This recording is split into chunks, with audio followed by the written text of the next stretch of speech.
Okay now. To person between my pen. I see. I see what the wedding forget me. Okay. Papa you look at you. And the Igaya. Mama say na wa me to go kwa. Aga na wa mu jelumba. O we butike. Aga nilu de butilo wane mo. Ata me wanke ya di kwa ya.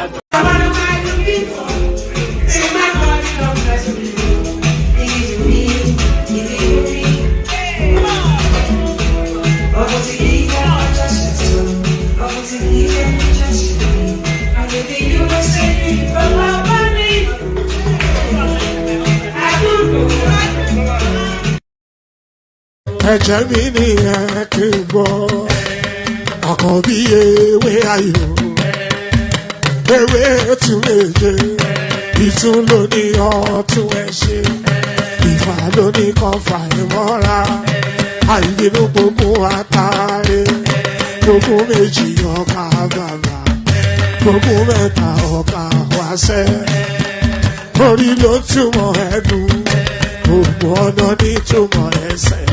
Akọni ìmọ̀ tú ìmọ̀ ọjọ́, ìmọ̀ èmi ni wọn kì í dálẹ̀. Bọ́bá lọ mẹ́lẹ́mọ́, wá fi jóye ẹlẹ́mọ́. Akọni wọ́n bá lọ gbé fèrè, wá fi jóye ẹrùkù. Bọ́wọ́ wọn bá tẹ̀lé, wá fi jóye aláre. Àwọn mẹ́tẹ̀ẹ̀ta parapọ̀. Wọ́n wá jọ ń pẹ́ mọ́, ẹ̀ẹ́mọ́ olóko jẹ. Wọ́n pa Akíntọ́lá ọmọ Ògún. Wọ́n pàdé Ìyọ̀dà, ọmọ Àtàlàbọ̀bà. Àkànbí wọ́n pàdé Ṣàtàdàdẹ, ọmọ ọba Ìjẹ̀bú Mèrè. Aṣíwájú odò gbólùkẹrẹ, ajagun lólòdì ọ̀run. Tó o bá ṣe pé tìyẹ, tó o bá ṣe pé tìyẹ, lọ bá ń darí jọ wí. Àgbèrò mi kún gbọ́wọ́, ọ̀bọ ti ṣìgìdì máa gbé, àgétì ló máa ń gbé, àyàn ti ìlàyàn ewúrẹ́. Ọlọ́run dákun má padà lẹ́yìn ẹ, kó má gbàgbé ọ̀rọ̀ tẹ́. Aṣíwájú Ọlọ́run dákun má padà lẹ́yìn ẹ. Àkànbí Ọlọ́run dákun má padà lẹ́yìn ẹ̀. Ọkọ̀ onírẹ̀lẹ̀ Ọlọ́run dákun má padà lẹ́yìn ẹ̀. Òdòlé sọ bẹ́ẹ̀, gọ́vnà sọ bẹ́ẹ̀, dẹ́pútì sọ bẹ́ẹ̀, ọ̀túnbá sọ bẹ́ẹ̀, spíkà sọ bẹ́ẹ̀, bàbá Ìjẹ̀bú.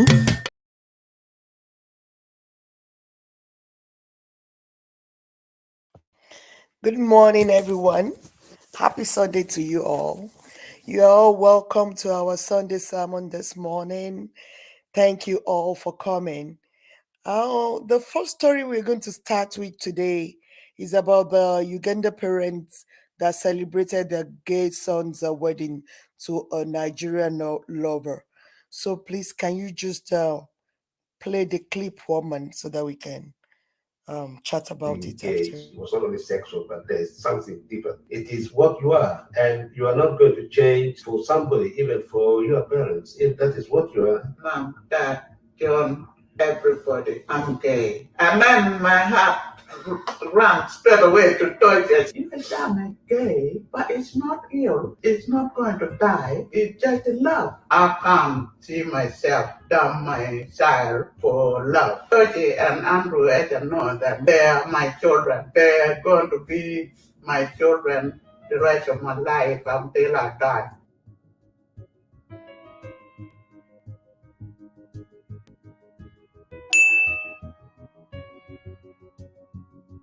Being gay was not just being gay. It was. Yeah, thank you, one man. So that's just about that. So it's just for us to discuss how this thing is going in our world now. So we just want to know, is this the African order now for parents to accept their children regardless if they want to be gay or lesbian? So I just think that it's such a deep topic. Yeah, I think you should accept your children no matter what, regardless of their sexual orientation. I think you can't just say because one of your child is going to that kind of area, then you're going to disown that child. So I think it's deeper than what we see. So assuming one of my boys come out today to tell me he's gay, I would think I failed in my duties to properly bring him up the way he should. I won't I won't disown him. I will just have to love him more because something went wrong. So that's what I believe. I don't believe in all this story that they came into this world like that. That is their own sexual orientation from where they're coming from. No, something actually happened. This is a learned behavior. Somebody must have done something at one point or the other to your child. So it's your fault. That's what I believe. People will come argue about that, but I so much believe most people don't parent the way they should parent. So we can't say these parents are saying that they accept their son the way he is, then we will start faulting them. No, I think they're doing the right thing. And I think that's how people should go about it. If we fail in one way or the area to bring up our children the way we are supposed to, or to be ever present for them, then we should be able to face the music when it comes to us. So I don't think disowning a child because of the sexual orientation is the best way to go. No, I don't support that. But I know a lot of people will say they're going to disown their kids or no. I don't think so. You as a parent too, you must have lack in your parental duty one way or the other before your child can choose something else. So don't just say it's the child's fault. No, you as a parent failed at one stage or the other. So let's just be more sensitive to things like this. So I will invite Zita to share our own opinion regarding this. Let's listen to Zita. Zita, good morning. Good morning. Yeah, Ducey, you see this thing. I keep telling people I'm kind of confused about it. In as much as they try to explain to me, I'm kind of confused because from birth, are you that way? 90% of them growing up at a particular point, that's when they deviate. exactly. So if when you were younger, you were not thinking at that direction, and all of a sudden you Yeah, deviate, then yeah, according to what you said, there is something that happened. exactly. But then, for me, the first time I asked a question about this, it was actually my father I asked, and he said that he believed it's a psychological problem. But nobody wants to tell us the truth. To really examine these people, find out what actually is wrong or right about them. Because we cannot just start believing them. Because when you look at statistics, suicide rate is high among them, rape case is high among them. And it's not that they rape the same thing they believe in. They actually do rape the opposite. So, what is actually wrong? We cannot just say, okay, that's what they said. Let's take it like that. I mean, I don't understand, but maybe somebody should help me. No, I Are we think going to Zita, accept you're very anything right. anybody tells us? You're very right. A lot of these people are traumatized people too. They have one thing or the other they're dealing with. If you check them very well, so that's why a particular person will say they want to be trans. They will change their, sex to another one. Then after a while, they will sue the surgeon that's helped Yeah. them to do that surgery, because they're not that balanced. So people should be more careful when we are dealing with people like this. Yeah, So it yeah, shouldn't be something we should accept, like somebody said something. It wants an will I call it a different or deorientate himself or herself. yeah. And we say, yeah, let's leave them the way they are. I am not saying anybody should do anything to them, but can science help us in this area? Yeah, I Because think they're not there's a lot helping of us. research. Huh? There's a lot of research going on regarding this, Zita. But There's a the lot thing of has been going research. on for so many years. And then up until Barack Obama passed it as a bill in the United States, it became more rampant. So why haven't science help us? I No, believe there's. these people actually do need help. I agree. I believe so. Even when they don't tell me or they don't say it, I believe so, because most of them, even in their functionalities in life, although I have a friend in the office who is, and then one day I was asking him, I said, why is it that sort of you don't actually really behave normal? I mean, like, he said, yeah, because that he's always like that because the society are not accepting them. I said, no, that's not the reason. What is this? I'm here. We gist, we go to lunch together, we do everything together. But I noticed there is something about the way you behave that I believe something is wrong. But I he agree keep with you. putting it on the society, so I let it be.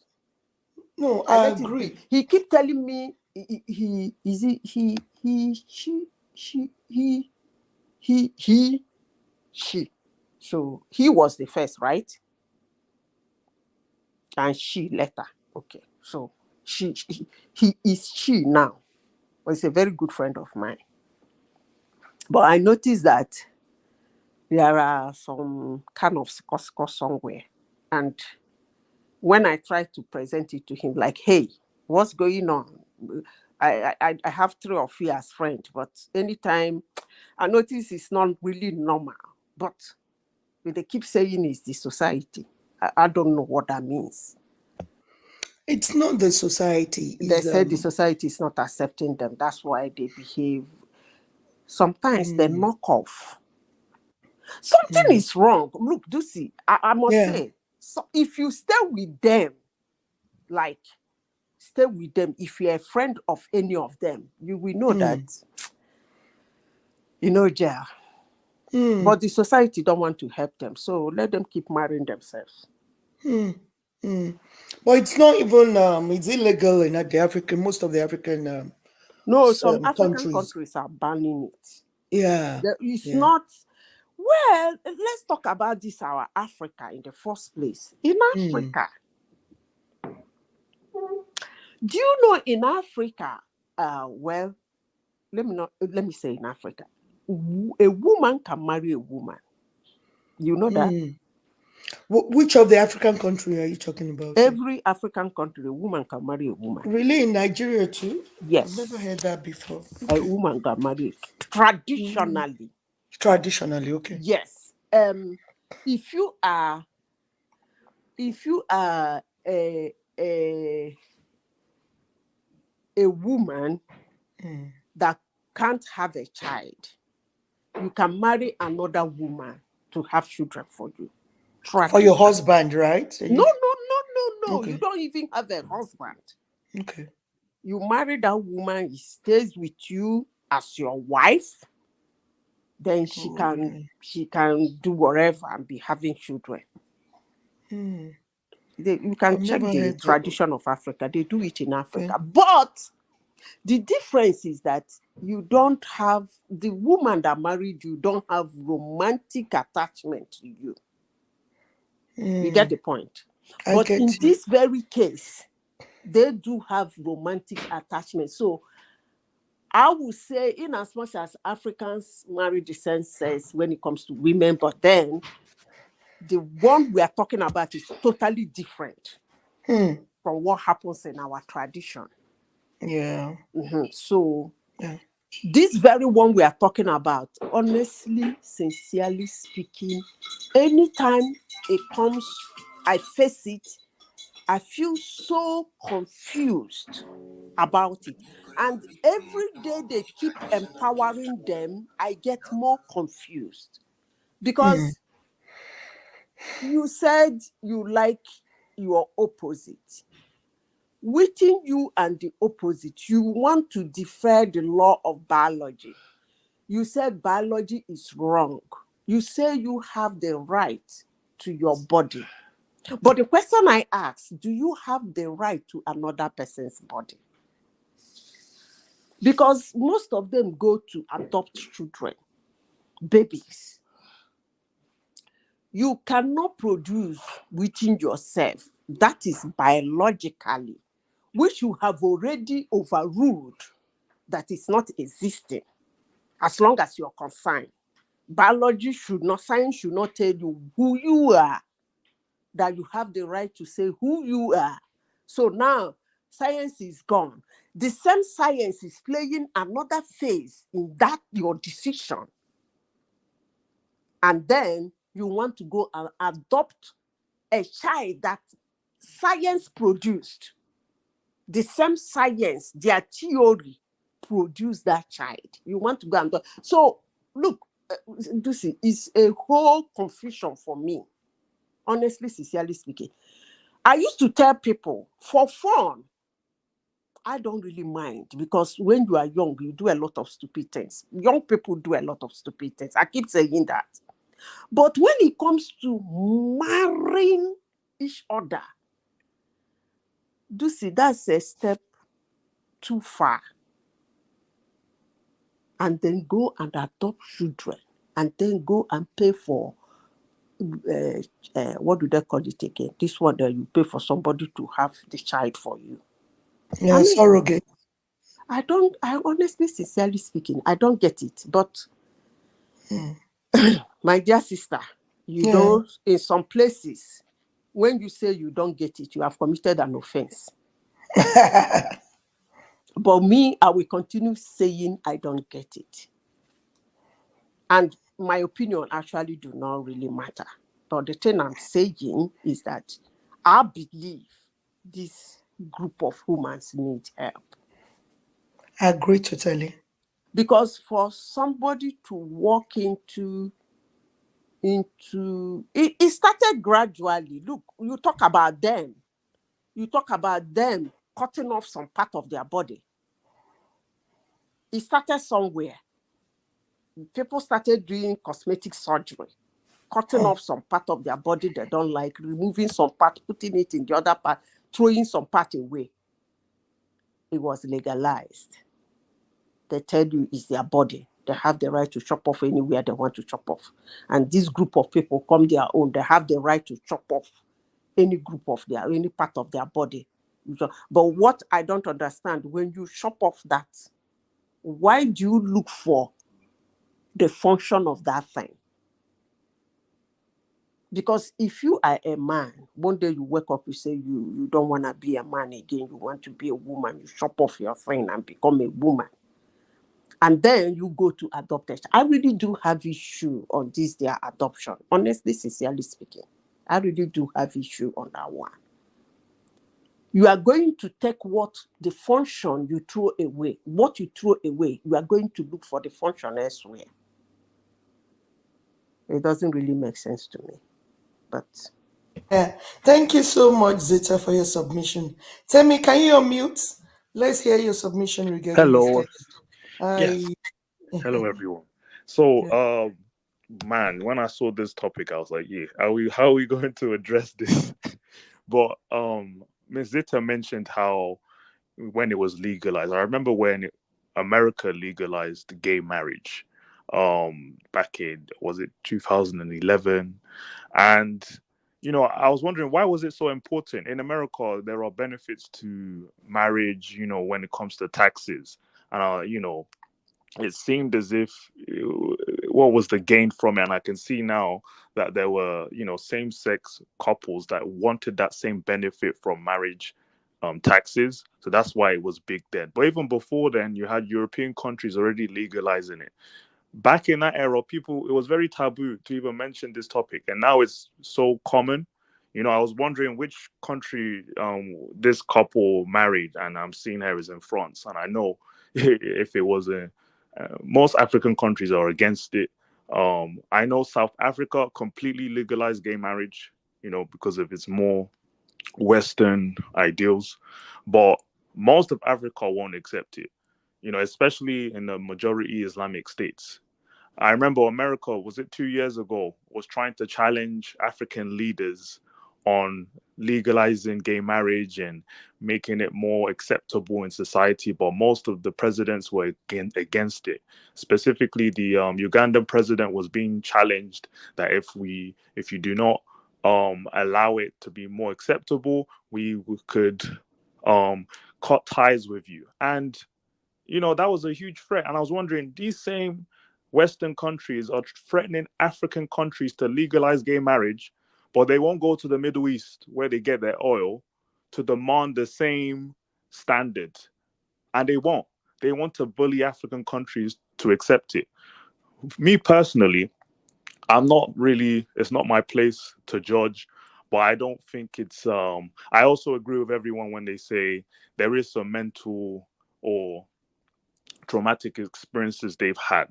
Because if you speak to someone, they will people who have testimonies on their past will tell you they were abused, usually when they were younger, and it led to their culture now. And because we're in a society that's more accepting, instead of getting help, it's to just embrace it. And then it's leading to all these other, sexualities, transgender this, pansexual, all these weird titles. You have transgenders or people from a young age being encouraged or coerced to remove their body parts. But what's funny is the same trend is now backfiring. Many of these young people get to a certain point where they realize they made a mistake, and they're suing hospitals, suing healthcare professionals for coercing them into cutting off their own member. And these are children being manipulated into this new society of, oh, let's do this, let's do that. But it's going to backfire because, it's a trend now, but the data is showing it's a problem. And it will be the same for the LGBT community when people realize that it's not always a benefit. And for me, let them live their life and, face that experience themselves, because we can't really reinforce people to change. They have to go through it sometimes. But of course, when you lose your body part, that's over. You can't reverse that. So at the same time, we need to wake them up that if you make this decision, there's no turning back. And when it comes to gay marriage, I personally don't see why marriage is important for people who just, love each other, but they're the same gender. Why do you need to marry? And then the adoption part, that's where I crossed the line. Because now we're seeing studies showing how some children struggle. Many cases where it's not really an adoption. But I don't want to touch on that yet. I want to hear what everyone else has to say. Well, thank you for letting me. No, there's a lot of people saying that now, that some of these children too are sexually molested in these marriages. Yep. So that is why a lot of people are now trying to talk against it. Even the Pope talked against it. Yeah, maybe these people should just get married and be alone with each other instead of bringing children into this kind of arrangement. Yeah, that's the area I always do have issue with them. Yeah. Human is your life. Live it. Yeah. Take your decision with another person, but involving kids. Children. Don't we think that is sacrilegious? Yes. I can hear you very well now, woman. All right, Brendan, carry on. You're welcome. Yeah. Don't you think that is sacrilegious? Involving children? Yeah. I think it's not fair. It's not fair on those kids. Like this man in question now, he's a full-blown man. Mhm. He can take a decision whether you support him, you don't support him. Right?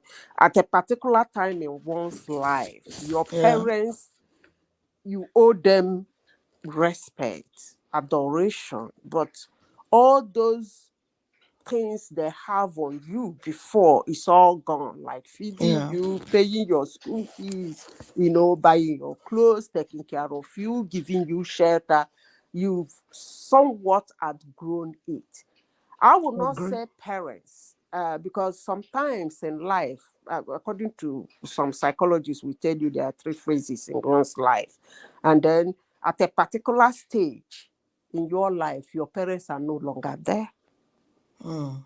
Because I know that there are some people that are orphans, but they are in this.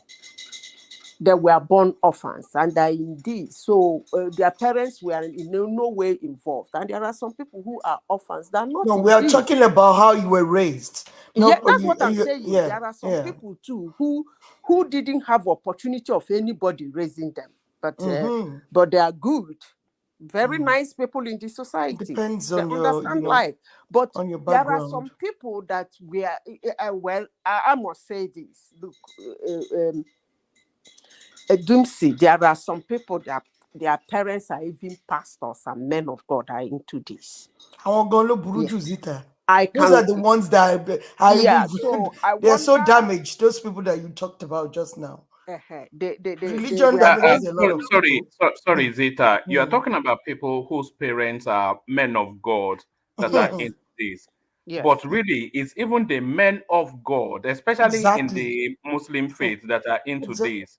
Exactly. You know, all those are How about magic Catholics? boys. How about Catholics? Catholics, So this thing is quite rampant. But really, the idea that men can marry men now, I think is something that the African society has to surrender to, because there's no escaping it. So it's not Adam and Eve anymore. It's Adam and Steve. Oh, man. Okay, there's someone here. Who's this person? Can you unmute and let's hear you? Yeah. Oh, of course. Babati, the majestic one. Babati. Hi, Babati. Yeah. Well, I just had to. I couldn't help myself. I had to come up. So, good evening, Dupsy and everyone on the platform. To Temi AI and One Man and everybody listening. I think this is what is uncomfortable that we have to adjust to. You must be prepared for all eventualities, and in this context, you have to brace yourself, because this is coming, and as a matter of fact, it's already on the African soil.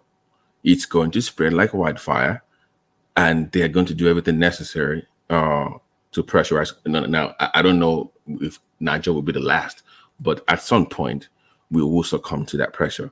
Ghana is already gone at this point. They successfully exploited them with this so-called year of return. And when you give over 20,000 people citizenship that subscribe to those kind of lifestyles, this is what you get. So Ghana will eventually pass that because they need the money.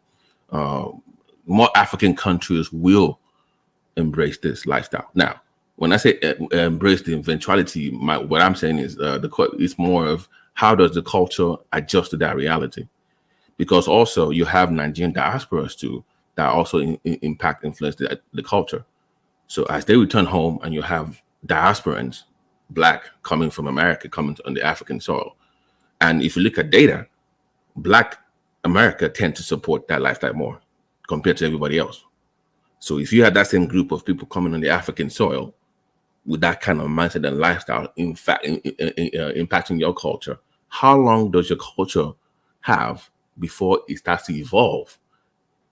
So what I'm saying is we can talk about it, but we have to brace ourselves because it's already here. And I don't know how long this so-called culture can hold on to what you deem as African or as traditional, because there's going to be some changes into that so-called African culture down the line. So how we adjust to that reality is what I don't know. But I think it's here, and we have to brace ourselves for that eventuality. But it's here. Thanks so much, Babati. So I think that's it. But we should be cautious about how we help our children especially when they're young. We should be very vigilant, and we should know how to parent them properly, because I believe this is something that people learn somehow and they got used to. So I don't believe anybody brought this from heaven or God created anybody like this. It's a learned behavior. People learn this. So I think, Can I yeah. say one thing about Okay, Timmy, go ahead. Yeah, I've noticed that these mostly Western countries have allowed gay marriage. It's more open now, but now you're seeing a rise in studies, and you would find that most of these gay marriages don't last. They have the highest divorce rates, Is it especially 78%? right. 78% as of last month. So yeah. Yes, and higher with even women to women, domestic violence. I think, in a way, the industry of marriage has been encouraged in this community, this LGBT community, also for revenue sake as well, and also for the divorce courts as well. This is a way for them to make more money. If you can encourage marriage among people who have these problems, that's what I would call it, and then still have the highest divorce rates, it's showing us there is a trend. When someone mentioned it's going to be normalized in Africa, I think it's going to take a long time before most African countries even play this trend. I understand this. Ghana will definitely be the next. South Africa, because of their Western white population, they've encouraged that. But I've seen this trend, and I think in the next 20, 30 years, all these studies will prove that these aren't successful. As much as they want to tolerate and accept people's new way of life, the studies are showing us it's not beneficial for them either. Femi, tell me, sorry, I apologize. No worries. So, this is where I'm coming from when I say the eventuality that you should brace yourself, because people that have this discussion, they only focus on the way they see things. Think about the way your kids, because if you look at the data, our kids actually are more accepting of that. Not that the practice is necessarily, but they are more understanding or willing to even entertain or have friends in that community compared to what you have. So it's not about what you think, just it's what your kids think, what their friends think about this lifestyle. So if you think, so when I say eventually it's going to happen, it's not our own generation, it's the next generation that comes after us that will accept that. Not because they subscribe to that lifestyle necessarily, but they will be more willing to accommodate that into the culture. I need to come in here. That is what the problem is. That's where it is. Not you. Is it that Dewale that is speaking? No. It's a good, sorry, I was just trying to clarify something with Tammy, but yeah, that was my point. Okay. You see this acceptance you guys are talking about. I always tell people that, when you put restrictions on something, it becomes too sweet. Everybody will want to have it. Why is being restricted? That is the only thing I see as an advantage for legalizing this thing. Let them do it. I'm seeing it as an experiment. Now you mentioned high rate of divorce. I wish to add, they have the high rate of suicide in the society. I wish to add again that the highest rate of rape is among them. Now, these three things we have mentioned, is it what the society wants?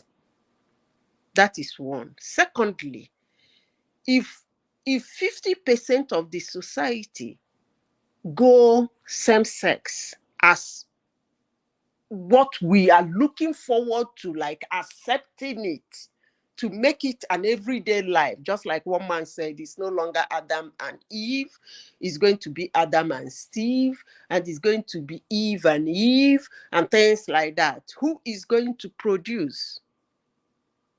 Because already the world is lacking behind in production.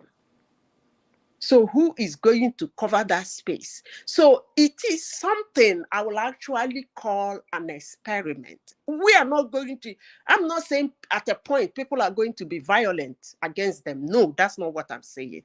But at a point, everybody will realize it's not working. I'm not looking at it as something that will be generally accepted and they start happening. If that's what you people think, I'm not looking at that direction. But I'm looking at the direction that at a point is going to be something that will say, man, this thing is not working. No. Thank you. Okay, thanks everybody. Let's move on to the next topic. One man, can you play the clip? Thanks. Was just because of beans, that the beans was not soft enough for a man to eat. I've experienced coma, go 3 times. I'm telling you my life history. You saw those signs. What happened? You were in love. You just ignored the signs. Continue ignoring the signs now. There is no marriage without fights. Let us not deceive ourselves. This is a man that I know that, oh yes, he hates me, but yet he loves me. If your husband sexually abused your child and you find out it's true, what are you going to do? The man will should be definitely reported. be reported. Yeah. But that does not feel me that I will divorce my husband. I want you to get that part. A friend of mine was just because of beans, that the beans was not soft enough for a man to eat. I've experienced. Thank you, woman. I only divorce, so no, I cannot divorce my husband. So Dupsy, let me just set the scene. So this is the Okay. narrative of traditional women who are telling us that they will stick by their husband come what may. So the beating is the least of their concerns. They will take the beatings and continue to love and take care of him. But even if the man is inappropriate with a minor, they don't find that sufficient enough of a reason for them to divorce their husband. So this is the traditional space of firstly the Yoruba space, but probably the wider African space. And this is marriage as we know it, for better, for worse. And you know, of course, there's no real recordings of divorce within our space. And it's all for all of these reasons. When women, they take that oath of marriage, and that till death do us part is a literal thing for them. Kudos to them. Okay. So most of those women Coma, go 3 times. Okay. I'm telling you my life history. You saw those signs. What happened? You were in love. You just ignored the signs. Continue ignoring the signs now. There is no marriage without fights. A woman, are you trying to? Sorry, Dupsy, carry on. Carry on. So I'm just saying that these women, I cannot divorce. All these women that talks like this, there's an underlying thing going on. These are people that were not raised with love. They were abused as a child, that have low self-esteem, that they don't even have any kind of self-worth. For better, for worse. Bawu. So some of those women, they will bring some children into the marriage, and the man will be abusing that child sexually, or even the child they have for this kind of a man. The man will abuse the child and they will keep quiet. I'm telling you now, if you're in that WhatsApp group, you are not normal. You need a psychologist. What do you mean you are not normal? Is it not the story? Mama, Shay, you allow me to talk. Shay, you allow me to talk this morning. What man? I'm just saying that today, if you're listening to me, if you're in that WhatsApp group, you're not a normal human being. Go and see a psychologist or a psychiatrist immediately. You are not normal. It's the least of the for me to divorce. That divorce that you're even saying is annoying me. Please repeat. What? Which one do you want me to repeat, AI? The one man came in. I didn't get what you said. Please repeat. I said if you are a woman and you are in this WhatsApp group, that if your husband abuse a minor in front of you, your child or your stepdaughter, or the man beats you up all the time, and you say because of that you cannot divorce that man, you are not normal. You were not raised up with love. You are abused as a child. You are not even okay. Go see a psychologist immediately. You've got low self-esteem, sis. You are not normal. Well, man, I'm listening, no, because we're going to fight this morning. But Dupsy is a minor. Is it not a relative term? Because in some cultures and some religion, your first puberty as a female it initiates you into adulthood, and that could be as early as 12, 13. Okay. So are we looking at it from a Western prism? Is really the question. I don't understand, one man, for the guy to abuse the minor, or what are you saying?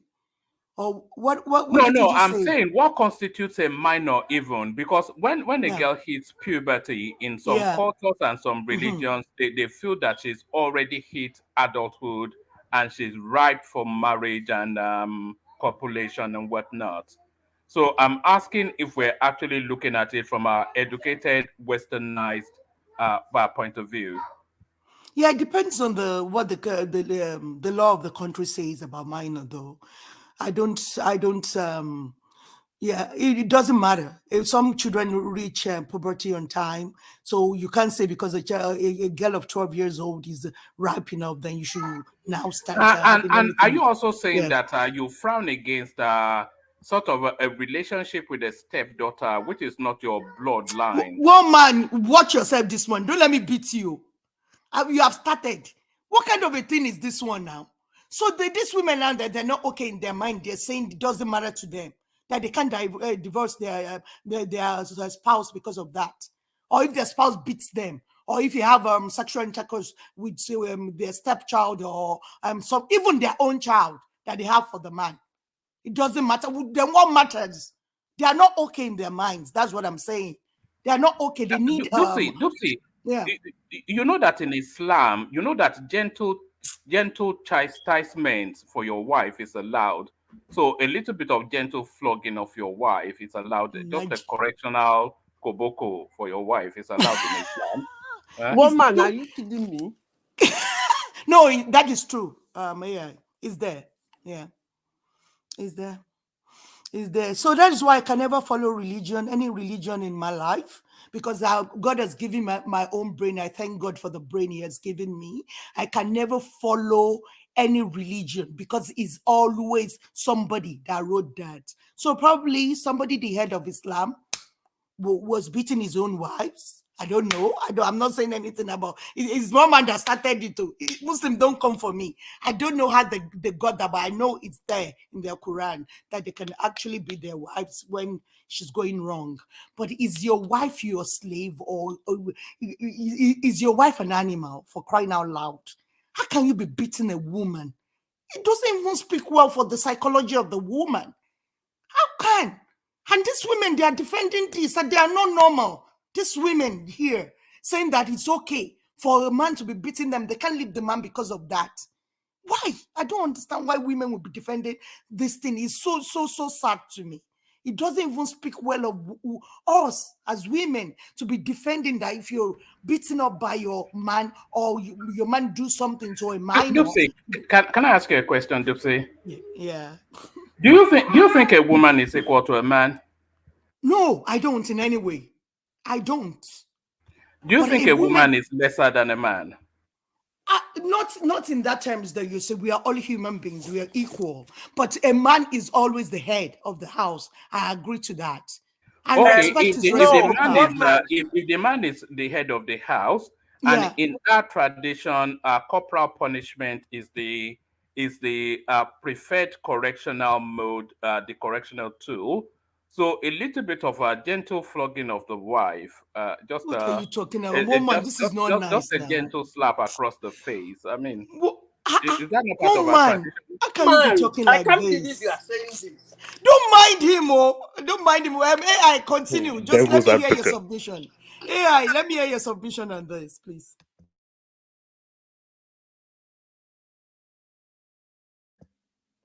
Zita. Oh, maybe Zita is busy at the moment. Okay, tell me. Oh, speak? Yes. Yeah, speak to this Zita. Yeah. I will release one adage for you people. It's a popular Igbo adage of marriage. My tribe is one of the tribes that hold their marriage institution in Nigeria, let me not say Africa, is very strong. In my tribe, if you divorce as a woman or as a man, it kind of a dent on you, kind of difficult, more especially when you are a woman, for another man to come and remarry you. So that makes their marriage institution very strong. One of the reasons, anyway. But then there is an adage in my tribe that says a woman that the beating and the maltreatment from her husband is less, like it's not really hurting. She claims that she's staying on, she's holding on because of her children. But the one that the maltreatment is so bad, she runs away and tell you, after all, it's his children. They are not answering my name, so he can have his children. Why am I saying this? Beating, a woman asked the question, said, do you think women are less than a man? It's not a general, it's too ambiguous, it's too broad, that question. But when it comes to strength, a woman is weaker in strength than a man. And we women, what we actually do have strength in is our mouth. Oh, we can tell you anything. In fact, by the time we are done with you, the car wash will be, it will be better you went to a car wash to be cleaned up than what our mouth will do to you, our utterances. That being said, Ducey, a woman that is being beaten by her husband, more especially on regular basis, not only that is dangerous to her health, it can lead to fatality. And I don't really know the kind of love that will be existing between me as somebody that person will raise his or her hands to hit me so bad that I will be hurting. There is no love. I don't believe in it. I think you're being a bit excessive there, Zita. No, that's why that's why I put out the first setting, adage. First adage. I put out the first adage. I'm coming to that. That was why I released that adage before I started doing my submission. Because physical confrontations between couples is a regular occurrence within our culture. It's just something that I have. It is regrettable, but we cannot. Which culture? Which culture? One man, hold on a second. This one man is something else.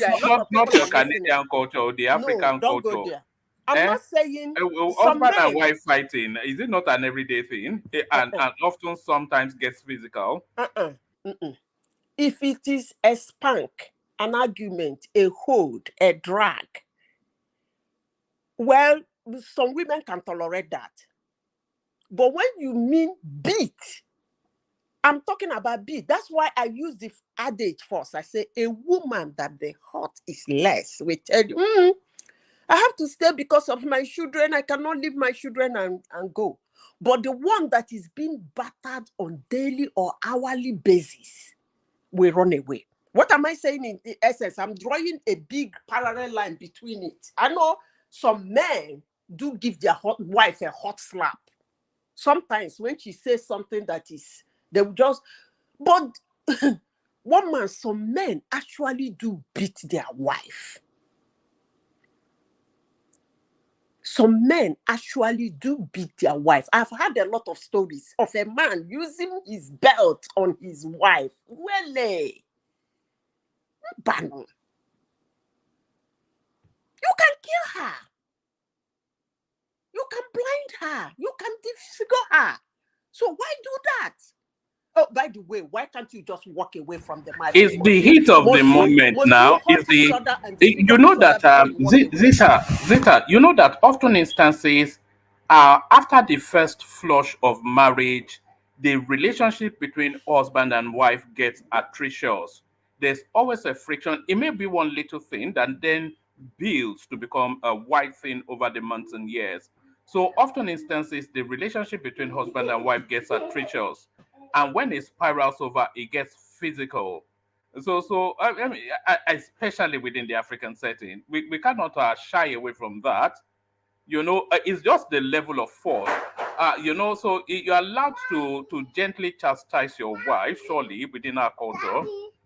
Daddy. Woman, you're not allowed. If you can't keep your Woman. hands to yourself, then don't get married. Try and be more mature Woman. before you Woman. entangle yourself with Please. anybody. Any So if man, you're let not me say mature, this. don't get married. That is my Ducey, own. You know, for it's giving me always this funny when opportunity. people say within our culture you're allowed to do Don't something. mind them, I oh don't know Mike. which law where they Don't wrote mind it. them. Where they wrote it in the Woman. culture that okay in this And culture you'll in be behaving like an animal. chapter 15 verse Woman, 26 woman. in the culture you're allowed to do this. I don't understand why Africans Imagine. always say that. That's the way they debase our culture, Mike. Always talking down on our culture. They will call it culture. I don't know where it's written. I don't know where in the culture it says. Always talking down on our culture. Ibo not kosi in the culture to be beating your woman anyhow. Zita, continue with your submission. Since you have given me this opportunity, Doomsy, let me use this opportunity to say this. Please, if your wife is doing something that is gonna lead you to hitting her, can you please walk away? Leave her. You can go somewhere else. This thing woman is saying about our tradition and our culture is, I don't know about the Yoruba culture, but in Igbo culture, most rifts in marriages are being settled by the elders and the families. They chastise who is supposed to be chastised. It doesn't really mean, that's why there is one Yoruba adage that says it's better I hope I get it right, better for you to marry a bad wife from a good family than for you to marry a good wife from a bad family. Because if she's a good wife from a bad family, the family will destroy her.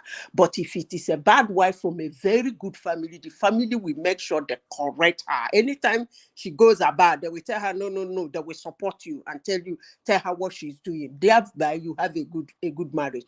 But if your wife is doing something you don't like, according to one man said, our culture, you take it home.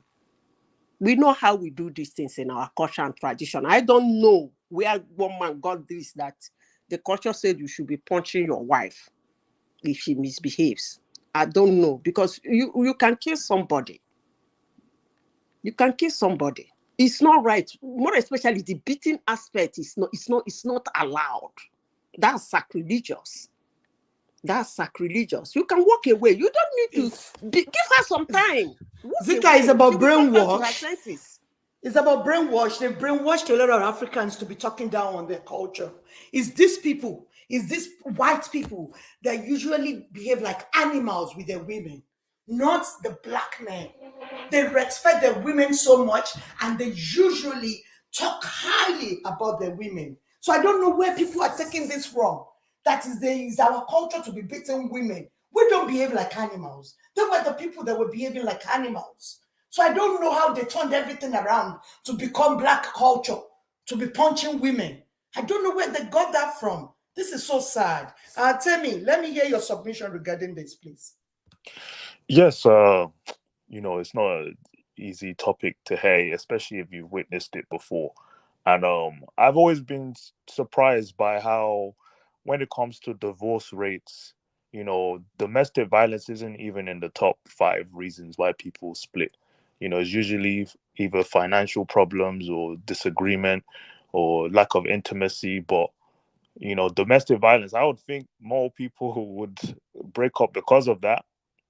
But a lot of people don't, because usually it starts before it gets physical. The manipulation, the narcissism, it can feed on that person's mindset. A woman, even men who are abused in their own marriages, which is not talked on either. But it's like it's a taboo topic, or we will channel it to a different way. Oh, it's a religious thing, or you're allowed to hit your wife. Or maybe in Islam, but that's not something to, pronounce in Christianity. As a man, you're meant to sacrifice yourself for your family. How is getting physical with your wife like that a representation of that? It's strange. And again, I was kind of thrown off by the other option, where your child is being abused in the house and that's not giving you a reason to divorce them, wait, that's not even the main problem here. I see it as like guilty by association. You're allowing your husband to abuse a child, and now we're trying to change the meaning of what a Sorry, man Timmy. is. Sorry, Yeah. Timmy. Is the age of that child a consideration in your as you Now we're follow? playing. Let's say the person is of legal age. Your Right. child is being touched.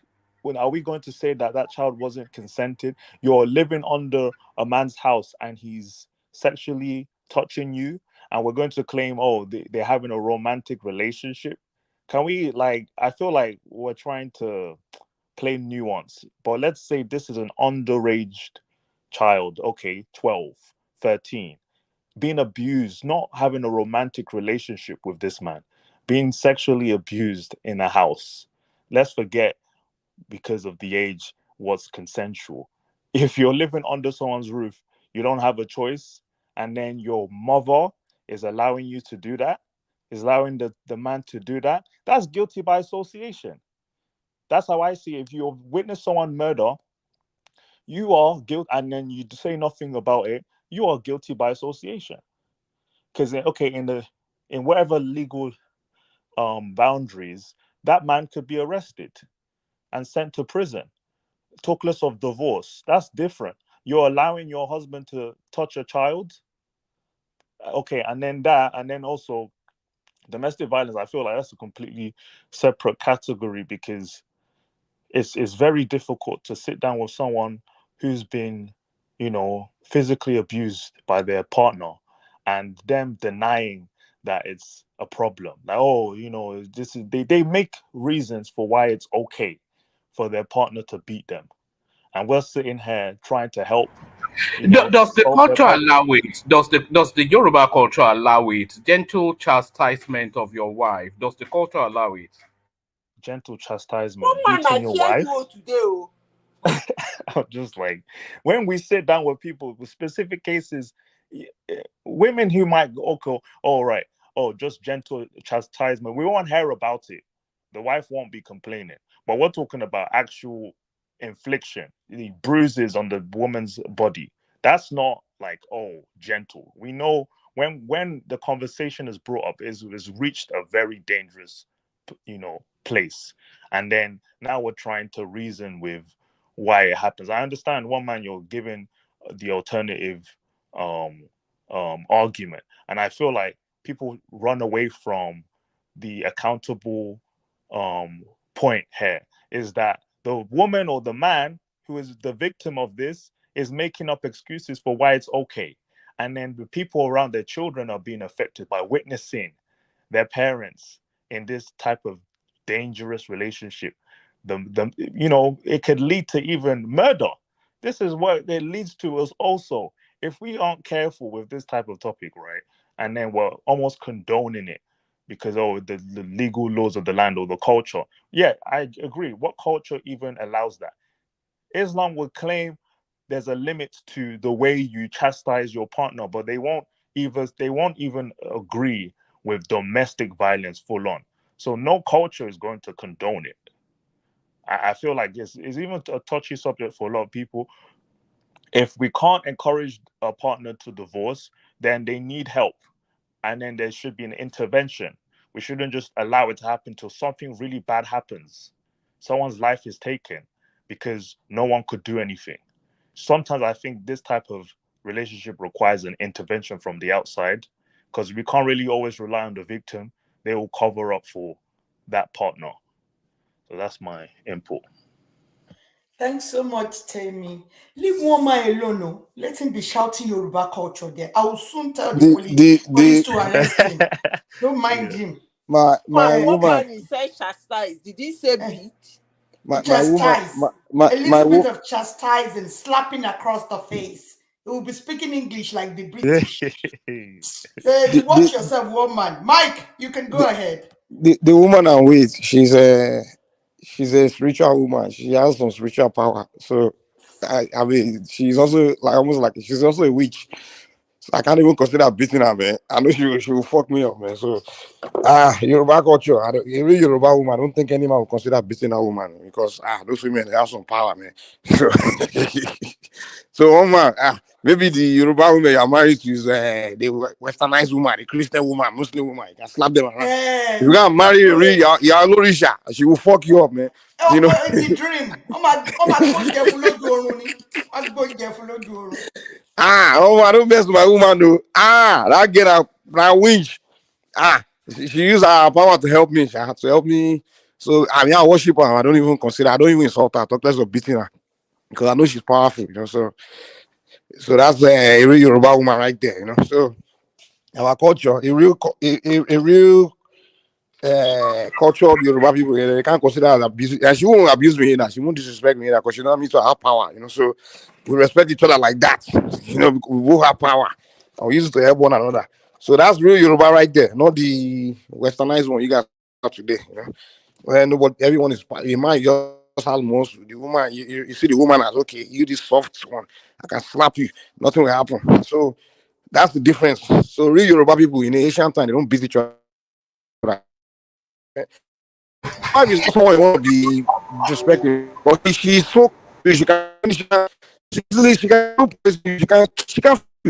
like close to you. She knows everything about you. She knows your nakedness. She knows everything about you. That kind of person is supposed to. You got to be foolish to really be abusing that kind of human being. Someone that's so close to you. She can do anything. She can easily. She can finish you. She can destroy everything about you. Use rat poison to cook for you. Exactly. So I don't ask some guys are doing. I'm like, this guy, you're brave, bro. There's a lot of reports of wives stabbing their husbands in the northern part of Nigeria. So because they marry them young, don't they? And then they subject them to all manners of, like I said, that's gentle chastisement, which is really an elegant way of saying beating. So they subject them to a lot of that, and sometimes those women just snap. If you check the news often, which I do, as you know, there's a lot of reports about Kano, something Aisha, something she stabbed her husband because of she couldn't handle the beating anymore. It just endless accounts of that.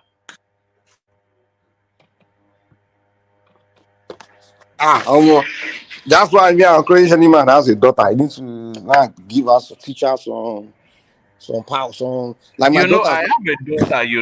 I live in fear of you need to go and teach her how to use her feminine spiritual power in case any man.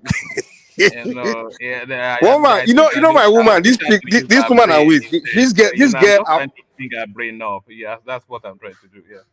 This chick, if I begin to tell you the kind of power she has, her father told her some secrets. Like, her father won't big babalawo like that. He told her secrets. If this chick, if she doesn't want me to sleep with her, she can do something where my dick will not get up, man. I'm serious. Like, I'm like, yo, what the fuck? She literally control things, man. Like, I'm telling you, woman, so women got power. I say, man, so she said she would teach my daughter that secrets. I say, some African women, they get power. They tell you, I said, man, that's good though. She said, man, no, I thought I taught her the secret. Mike, it's Danny. Come on, Mike, I'm telling you, like, no, I thought I taught her at a young age, like, do this, do that. So just avoid rape. So if somebody say they want rape, in case they want rape, you go say you go tell any day. I'm like, you don't share it, yeah. Our Asian women, they get power, man. Men don't mess with them. It's today's women they are just weak. They don't know. They are just, If you treat an African woman well, you prosper. Yeah, and that's true. Yeah, I agree. Let's hear Princess Rosie before we move on, Mom. Princess Rosie is here. Greetings to you, everyone. Greetings, Dopsy. Greetings, everyone in the class. Please, I'm so sorry. My voice is not too good. I had surgery not too long ago, so I'm still recovering from it. I hope you're okay now, Princess. Pele. Oh, yeah, sorry, I'm getting better. Yes, sorry, yes, darling. Yeah. yes. About this thing about women power and everything. I think there's a common saying that says behind every successful man, right? There is a woman. There's an education. There's an education. Behind every It's a successful man, woman. there's an Look, a education. woman can make a women are very powerful. Oh. We the women, the Yoruba even say women, awalaye, we own the world. If we want to make a man successful, we can back him up and make him successful. And if we want to bring him down, no matter how strong that man is, look at even in the Bible, look at Samson. Was it not a woman that brought him down? And most great men of the world, if they want to catch them, they set women in their life, right? I agree with you, Rosie. Yeah. No matter how powerful a man is, there is a woman that can subdue him. There is always a woman that can. So if a man wants to be very successful, he has to really treat his woman very well.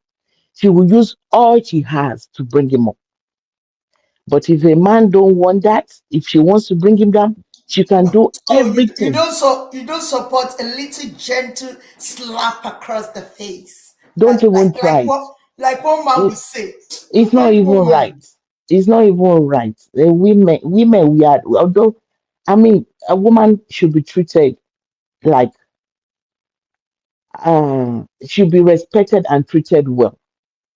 If you love a woman, if you treat her with love, a woman don't need to love you. She has to respect you, but the man is supposed to love the woman. But if you love your woman and you treat her right, then she will turn around and do everything for you. Everything. Sorry for the All right, Dupsy, do you want Yeah. this readout, or do you want me to show you something that is a little bit shocking? So we're Okay, talking just about. go ahead. One. Hold on, Remy. Do you want me to show you something a little bit shocking, and maybe Please go Remy can ahead. take the lead on it? Yeah, go ahead. I'm going to play this under advisement and watch this with caution, especially the women. So we're talking about women, how they're maternal, how they have all this extra power, etc. But there are different types of women, and there is this type of woman. So watch this.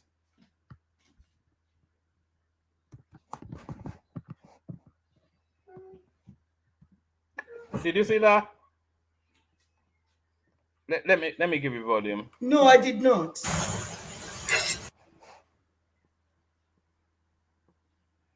Watch it again. It's very short.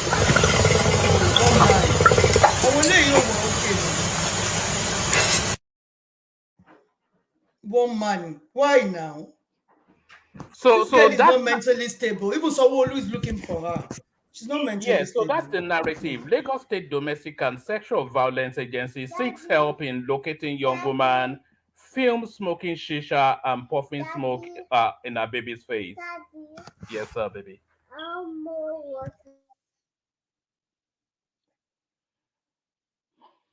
Dupsy. What happened in the video? And smoking on a baby. She was actually, smoking on shisha on a baby. She's one of this Gen Z. I think Sanwo-Olu is actively looking for her. So I Like don't think this one's a Dupsy, non-mental like you balance. said, I think she has some mental issues. There's so many Yeah, people with mental health exactly. issues these days. And So many that's why people. I always shout, stop pressurizing people to go and have children. These are still children that they need our help. They need parenting guidance. So they don't even have to have any child now. It's like Because children this giving girl birth is to not even children now. psychologically balanced. It's So like when people children say, giving birth to children. exactly, Rosie, let's hear Remy on this. Remy, go ahead. Okay, first and foremost, this is totally condemnable. I don't smoke, but even if you have to smoke and you have a baby like that and you are puffing whatever that is coming out from your nose and mouth into that baby, do you want to give that baby a kind of that will affect breathing problem or something like that? So I think the state should arrest her and prosecute her immediately. But unfortunately, for so many years now, we have not been seeing prosecution in Nigeria. And that is why people always do whatever they want, because at the end of the day, they think they will get away with it. But this is totally condemnable. But I have a very good question for Rosie and also for Dupsy. You mentioned that if a man treated a woman very well, that woman will do a lot of things. Now, how can you juxtapose a man that treated a woman very well? And we have seen a lot of cases that they even brought their wife from Nigeria back to the diaspora, maybe in Europe or America. And at the end of the day, the man has been living in abroad for so long and totally bring his wife abroad. And before you know it, within 6 months or within 3 months, things go sour. And sometimes it leads to death. Maybe the wife killed the husband. So my question is this: is it really true that if a man treated a woman wonderfully well, is it a guarantee that that woman will do everything for him? That's my question for you. 80% right. Can I answer? Right. Yeah. You see, like for that one, the one about the chimney, the woman smoking to the baby's face, the baby should be taken away from her. Apart from persecuting her, that baby should be taken away from her and taken up to given to somebody that can take care of the child. And about women that their husband would do everything, bring them to diaspora, and yet the woman turns around. One thing men don't understand is this: the culture in Nigeria is different from the culture back. I mean, here in Nigeria, most women have help. They have house girl, they have nanny, they have gate men, they have washerman, they have all these services. But in diaspora, most of the time, you are on your own. The man in Nigeria, most often they just go just financial, they bring money home. The woman, handles everything. He doesn't do any housework.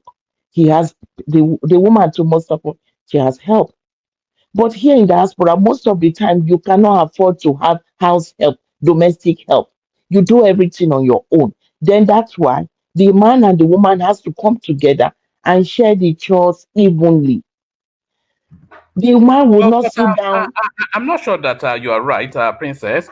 In the diaspora, you often have like some cousins, some Not aunties, some everybody, not cousins everybody. that Most people, probably with you going through his or her education and N- supporting no, you. one man. It's very few people that have families living with them. Even when families come, they just come spend some time. When they stand on their feet, they are off. They go. They don't permanently live with you. But in Nigeria, I mean, you can get domestic help. It's very cheap. You can get two, three working for you. You don't have to do it. The men don't do house chores back home in Nigeria. It's not part of our culture. But when you come abroad, you cannot expect the woman to do everything. You sit down at the table, you eat, you wash your hands, and you walk off. The woman will clear the table, take the dishes to the dish, do the dishes, sweep, mop, laundry, everything. She can't do everything. They both couple has to join hands together and do it. But whereby the man will now leave everything for the woman might eventually get burnt out and start misbehaving. But don't you know that we all live in diaspora and we know that I it's not want to easy. ask the person who brought this question a question. Go Because ahead. if the man is working and the woman is working, they both went to work. You Maybe know, sometimes we take a story from the surface. yes. You made a very important statement that I've been trying to correct over the years. Lucy, Is it thank me, you for Madam giving Zita? me the opportunity to correct it. Madam Zita, is it me? No, the guy that asked the question. Okay. You are actually saying that bringing a woman from Nigeria into the Western culture is a good thing. Like, so you did so much for her. Are you adding that one? No. What I'm trying to say is this. First That is and what they mean foremost. by that. Zita, if you heard them bringing you from Nigeria No. to the To Western come world, and work, they're taking you as to a heaven. slave. Lójú To wọn, wọ́n come ti and ṣe nǹkan yeah. téèyàn ò ṣe rí. What is They're share taking you to heaven. what is share that you cannot pay for it? You cannot pay. Can I say, can you just give me like 10 seconds or 20 I'm seconds? not done, no. Let me finish the question so that you can answer all of them. Okay, go ahead. The second thing is the question I'm asking you again, why I said we shouldn't take things from the surface. When you have a wife in Nigeria, probably you think you are treating her well.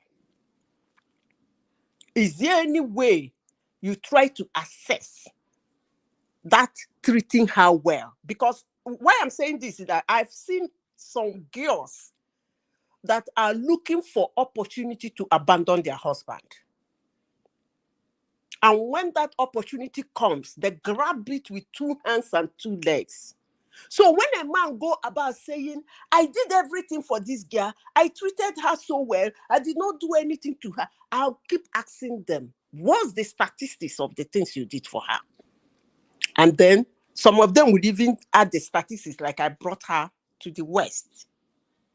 And that's so much you did for her. Okay, answer me. Okay, How I were will you treating respond your to. wife before you bring her here? I'm not talking about me personally. Okay, I will answer your question this way. First and foremost, we have seen several cases that a wife is the one that is also going to push the husband to go. Sorry, excuse me, to travel out so that they can, so that later the wife and the children can join him over there. They have a good rapport at home. Everything was splendid. Even they have a good job. But sometimes because of future demand, probably travel outside. And then maybe after living 1, 2, or 3 years, decided to bring the wife around. For one thing I know as a man, as a married man, whatever you do for a woman, even if you turn house. Excuse me, please. Instead of using the word bring, why don't you say the wife comes to join the husband? When you Okay, say bring, you that is make it sound like you are doing the woman a favor. that is not a that's just a semantic. You understand what I'm trying to say? Whether bring her to America, bring her to America, or bring That her the to. wife joins the So husband is better I than want to use tell you bring. something today, and I Remy, said what you do for your wife is not a favor. It's your no, no. responsibility. Let me So finish. I'm not saying even it's a what you do favor. for your children is not a favor. It's responsibility. Let So me. I'm not saying it's a favor. What I'm trying to tell you is very simple. As a man, and one man is here, Mike is also here. Sometimes for we men, even if we try our best, sometimes we don't even know what really makes our wife happy. You do everything because it's very difficult to read a woman's heart, what she really needs. Maybe at a particular time she does not even need all those gifts we are sharing, you are giving to her. Maybe she has another thing in mind and she does not want you to. She won't tell you. She wants you to figure it out. And sometimes men, we are not her.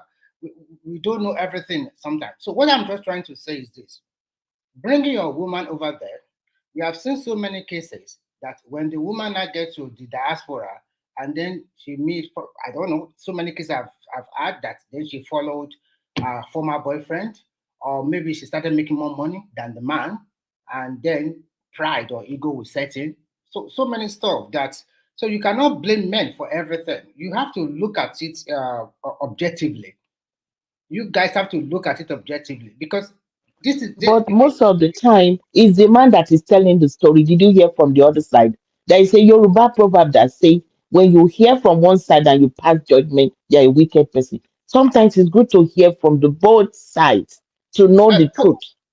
Because I everybody don't will know tell a story to whether favor it's them. I don't know whether it's difficult for this kind of women to also tell their own story. Maybe because I don't know. It depends on individual. But whatever, I'm not blaming women totally. I'm trying to say we should look at it objectively. It might be either side blame, not Because totally. there are some women that they come here. I have a couple of them at my place of work. They are single. Their husbands felt okay, they got married, they came here together, they make the woman work. When the woman works, as soon as she gets a paycheck, she must put it in his hands. He's controlling it. Even if she wants to fix her hair, he has to go and ask for money. Want to fix her nails, ask for money. She's That's doing all the action. So when you push a woman to the wall, any kind of eventually man she that would treats escape. that is bad. Eventually, she would leave. And then the man would say, I went to bring her from the village. Oh, she was one bush girl. Oh, No, I no, came no, to no, change her no, life. no, no. Now she has Remy, open heart. That's Remy, what happens. Remy, can I Yeah, come in? yeah, you can come and go ahead. Remy, most times from my own statistics, I want to say my own. I know why I'm using the word my own statistics. Marriage failures, I actually do blame men. Ask me why. You see, you made a comment now that women, it's difficult for you to read their mind because You could say that because most men don't even make an effort to read our mind. They just marry us. They like us, they marry us. There is no question of reading our mind and finding out actually is this. Most men, 80% of men that divorce today, they saw the red flag. Quote me. They saw the red flag. If you are a marriage counselor and if you happen to be one, I know why I'm saying this. You see the husband and wife, they talk their problem. Then you say the wife should leave. You keep the husband. You start asking him some certain questions. As a marriage counselor, as he starts the journey from the day he met his wife to the day they got married, as you keep asking him several types of questions, you will see so many red flags that he ignored. I don't know what is wrong with men. I don't know whether it's their third leg or they just want to do what they want to do. If you want to marry, apologies, Zita, but can anyone hear me? Yeah, we can hear you, woman. Go ahead. Zita, I was trying not to interrupt, but all this newfangled stuff, a man has to read a woman's. Maybe this is the new world now that men have to adapt to. But no, I was going to talk about that too. Oh, yeah, traditionally, a woman marries into a. I meant what I said. Yes, a woman marries into a homestead. A woman marries into a homestead. She studies the man and the extended family, and then she adapts to his way of being. What is all this new thing that a man has to study the mind of his wife? And what is this? Is this the new thing? Woman, you didn't understand me. You didn't understand me. I am not saying that a woman should not go the man way. That's not what I said. What I said is for you as a man to be able to see a woman who cannot do all these things you just mentioned. That's what I'm talking about. Yes, I'll be honest. I'm sorry to say this, man. There's one thing I had to learn to deal with about women, though, man. Like, it's not only women and weight, but also my sisters, just women in general. They always expect a man to just read their mind, and whenever he doesn't read it correctly, he's in trouble. That thing is one thing I wish women can change about women. Like, no, Mike, I think most men lack emotional intelligence. Most men lack emotional intelligence. No, I understand the one that's obvious. Yes, that some things that's obvious. I understand that. Yeah. I understand some things that's very obvious that someone's supposed to see, that a man see clearly and ignores it. I understand that. But there are some things where it's like it's in the mind, it's not showing any body language, it's not showing any out, and there's no way able to see. There are some things that it's not even like the body language doesn't show it, and there's no way the man can know that's what's in the mind of that woman. Mike, one thing you don't know is that women are very simple. Women are very simple. You guys, no, women are simple to me, but I'm just saying that one aspect is one thing I know that I just have to learn to deal with. Like I can't help it. I'm talking about red flags. No, we agree with that one. I agree with the red flags and the one that are obvious. Where if a woman say, you saw this clue now, why could you? I get that one. I can say, oh wow, I should have been smart enough to see that. But there are some women. Maybe you guys are different, but there are some women where they are extreme with it. Where like Mike, some things where the guy has no clue. There's no red flag. There's no body language. There's no sign. But she was frustrated. I didn't see it. So sorry, Mike. It is what you have to understand is that women are mainly led by mood. So if you feel you've understood them fully for reasons of having been in their company for long enough, whenever a particular mood takes, then all of your understanding is completely out of the window. So you just have to go with it. If you understand that they're led by moods, then especially the ones that are still within the female monthly cycles, so they're just completely led by moods, just up and down. So you have to go. So with what that. Are you led by? You have to go with it. What are you led by? They are completely led by mouth. Woman, in the first place, let me say this. I'm not talking about understanding. You don't understand human beings totally. But you come to something in the middle where you people can be a good companion to each other. Woman, there is no way, as even your fellow man, you cannot understand your fellow man very well. Most times. But what Madam I'm saying Zita, Madam Zita, please, if I might even say something. Some men don't even understand themselves. So how would they understand another person? Good. So, woman, it's really difficult. I laugh disagree when with men you, say, Princess, but I'll come after Zita. when men say they don't understand women, we don't need you to understand us. Because you can't understand us from the one we were made when you were asleep. How can you understand somebody who was made while you were asleep? Okay? So we are not talking about understanding us. We are saying as a man, use your number 6 now. See red flags so that you don't go and start having a chaotic marriage. Maybe, Madam Sita, you should give an example of that kind of red flag so that we can learn from you guys. Let me give you that example, Remy. I'm sure you've been in this situation. You should know, but I don't know. Tell me.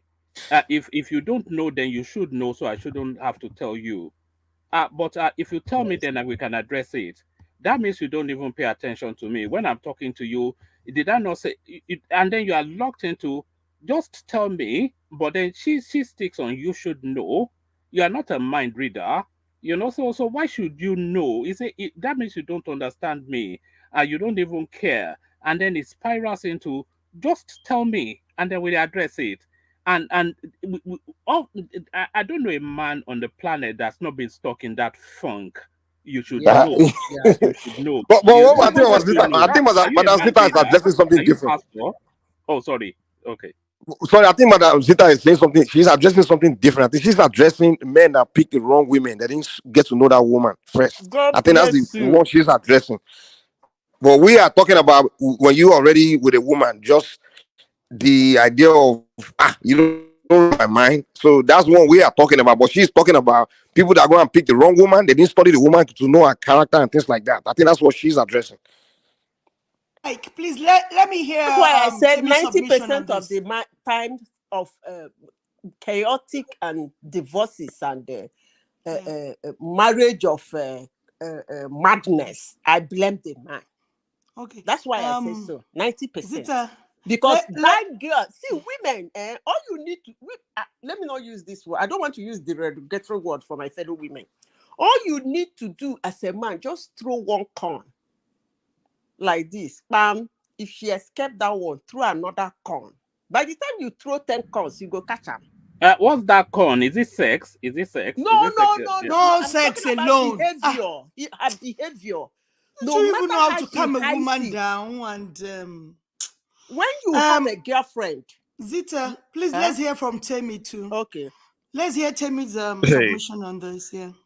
This was a interesting topic. I would still say that the idea of reading people's mind, I don't think that was the point. I think the point here is vet your partner before you marry. And it is true, guys do rush into relationships. It's still the same pressure that women face as well when it comes to settling down, starting a family. People prioritize the wrong thing when they decide that, they're impatient and they will just marry a woman who is attractive and that's it. Does she have the values you're looking for? Do you even click? Don't just throw money at her. Is she the type of woman you want to raise your children? And then once the marriage happens, that's it. It's the circumstance you'll face it, and there's no turning back. Even when you divorce, she's still part of your life forever if you have children with her. So you have to decide properly. And when people would use the Bible and say, once you find a wife, you found a good thing. Well, someone who is of wife value is someone who is, convenient to marry. But is that person for you? Some people think God demands that we must marry. No, not all of us need to marry, especially when you're not ready. Why are you pressuring each other to settle down just for image? People really just married for image sometimes, for wedding. to spend money for status as well. If you're a husband or wife, you gain a different status in society, so you pressure yourself into that. And that's what I've noticed. That But sounds then, like the topic for next week, actually. oh right, Timmy. No, what you just said now. Maybe Dupsy yes. will consider it. Do people actually just marry for the image of it? I would say that I didn't do that because I love my wife. But for people of our Timmy's generation who are more funky and uh, But sorry, yeah. one thing is this. Sometimes people marry, but they are not compatible. Like Madam Zita was saying, there is always red flag. Okay, That's you exactly the met root a of it. woman. Most men, most of the time, is sex. Once the woman is very good in bed, their head is blown off. I must marry this woman. But are you compatible? The values, do you have the same values? Do you have the same priorities? You understand? Okay, you cannot pick a woman from the club that you know she likes clubbing all the time, and you bring her, you marry her, and you expect her to turn 360 degrees overnight. No, you cannot pick a woman that has different values from you. And then sometimes you are not compatible. Okay, maybe you are a very clean man, you are set in your ways, you want things to arrange. You know, some men they are OCD, they want things arranged in a particular way. The house must be clean, spotless, shiny. And then you marry a girl that it's not domesticated, she's dirty. How are you gonna be happy with her? She's gonna satisfy in bed, all right. But at the end of the day, the house is filthy, the house is dirty. You come back, you are unhappy. You are not compatible. But All so right. there are so many Madam things Rosie, that make let me people say not this. compatible. Let me end this my own side of Sorry, Madam submission. Zita, please let me say something. There Okay. was something you said, Madam Zita. You said you were dating one guy. That the thing that turned you off from the guy was the guy came back from house with sweaty clothes and then he went to hang it up like maybe in He his put it in closet. back in the wardrobe. And then you said no, no, no. He said, no, So no, that for means you are me. not compatible with that I'm not Yeah, guy. but saying Zita now Yubo woman now, so it's a No, it's different. You not can't so use you it as body. it Yeah, that is means you are not compatible. both. If you are clean, That's the you right meet. word. We are not compatible. Yeah. I mean, And we have behavior and we wise, you have can How will you you be can records. fix happy with behavior. somebody that you are The not behavior compatible with? incompatibility, you can How will fix you that be one. happy? First of The all, behavior Madam Rose, incompatibility, let me say you can this. fix that one. But the one that you can't fix is when your spirit and the other person's spirit doesn't match. That one is You hell. cannot. Sometimes you That's why cannot fix Yorubani a let down filthy bara person. home. No. When Some your people are spirit All and that right. filthy. person's spirit don't get along, don't try it. That is the You guys, compatibility now. That's yeah. the compatibility. Madam Oh, Rose, the first question in my submission should have been, man, what do you want? Most men don't know. Two, they what do. is a red flag for me? No, they don't. What is a red line for me? Most men don't know. Until you, as a man, sit down and say, this is what will happen in my marriage, I no go take a more. This is what I want in my marriage. At least if I can get 70%, I'm okay. For me, Zita, getting less is a no. I will have depression. let me answer your question quickly. Temi still has the floor, by the way, so we gravitate back to Temi quickly. You asked what men want. I would say that the abundance of men, a good 70-80% of them, three things. Men want a whore in the bedroom, a chef in the kitchen, and a saint in the public. So if you can, not in literal sense, but if you can just make the adaptations to fit into those three main categories, then you'll find that you have Confused a gender. faithful man, a That whore in Confused the means gender. he bedroom, a wants chef in the everything now, which he Now kitchen, the cannot get. Confused and a gender. saint in the He public. cannot get he can't get everything. That's not possible. Confused set of people. Can we hear Temi? Temi, go ahead. Yeah, you know what? Even if you hear a man with high standards and having all these extremes, he will still usually end up with someone who doesn't even fit half of it. And that's what I think I heard Miss Zita say, is that men would, use their other head to decide who to marry. And I honestly believe it, because I believe most of these divorces are because of that. You decided to marry someone you barely know, or you think you knew, but you haven't really spent time figuring it out. And to be honest, that worries us who haven't married. We don't want to make that mistake too, because it comes with consequences. We see grown men complaining about their wife, their ex-wife, for years and years and years and years, and it's as if, oh, that held you back. But you made that decision in within 1 year to marry this woman, and now you're stuck with this, situation for 40 sorry years. to interject. Does Yeah. that mean you're trying to say courtship or dating should have a Yeah. specific number of years? And if you are going to give an example, are you trying to say that a man should date a woman for 2, 3, or 4, or 5 years before proposing? No. I would say. For how long? Because you guys have been it's talking not about even. you should know your wife It's very not well even. before you marry. If or you are something. smart enough, you will know her in 3 months. Really? Possible. I figure my woman duration. out within 2 weeks, don't say. I figure like, okay, maybe you can know somebody in within short time, don't say. I mean, and some people it depends on your. No, if you know what you're looking for, you can figure somebody out. If you already know what you want, you can figure that person out quick. If you already know what you are looking for, you will figure it out in less than 3 months. You figure it out quick, trust me. And then you propose immediately after 3 months, right? For me, I think 1 year is one year is all right. After 1 year, anything can happen. But 3 months to me is too short. It's just extremely short. So the entire 3 months, what are you trying to? What can't you figure out in 3 months? Let me tell you why 3 months is short. You guys are not. If you cannot figure out in 3 months, you will never figure out forever. No, I think I is there a math problem that you can't figure out as soon? I mean, what I'm 3 trying months. to say is that you said you can figure it 100%, and I say I disagree with you. If you said maybe 50 to 70, I can accept. But 100%, no, we are human beings. And moreover, if you are very conscious going into that relationship, you should be able to figure your woman out. But most people do it unconsciously because they are not they are not matured enough. Yeah. Go ahead, Temi. Remy, let me put this question to Temi. Temi, so yes. Where we are in the conversation now, what reasonable length of time do you have to get to know somebody they are looking to settle down with? So what's the reasonable length of time for you to get to know that person sufficiently enough for you to commit the rest of your life to them as a man, from a man's perspective, one? And do you have to live with that person in the same house for you to get to know them fully? And if you do have to live with them in the same house, what length of time, the totality of it? So you get to know them, study them for a period of time, move them in, study them for another lived experience. So that space, Temi. Oh, I wasn't even going to put a time period on how long it should take, because some people could spend 2 years not even knowing the person they're dating in a relationship with, and then they marry. So I would say it's the purpose behind it. Are you actually looking?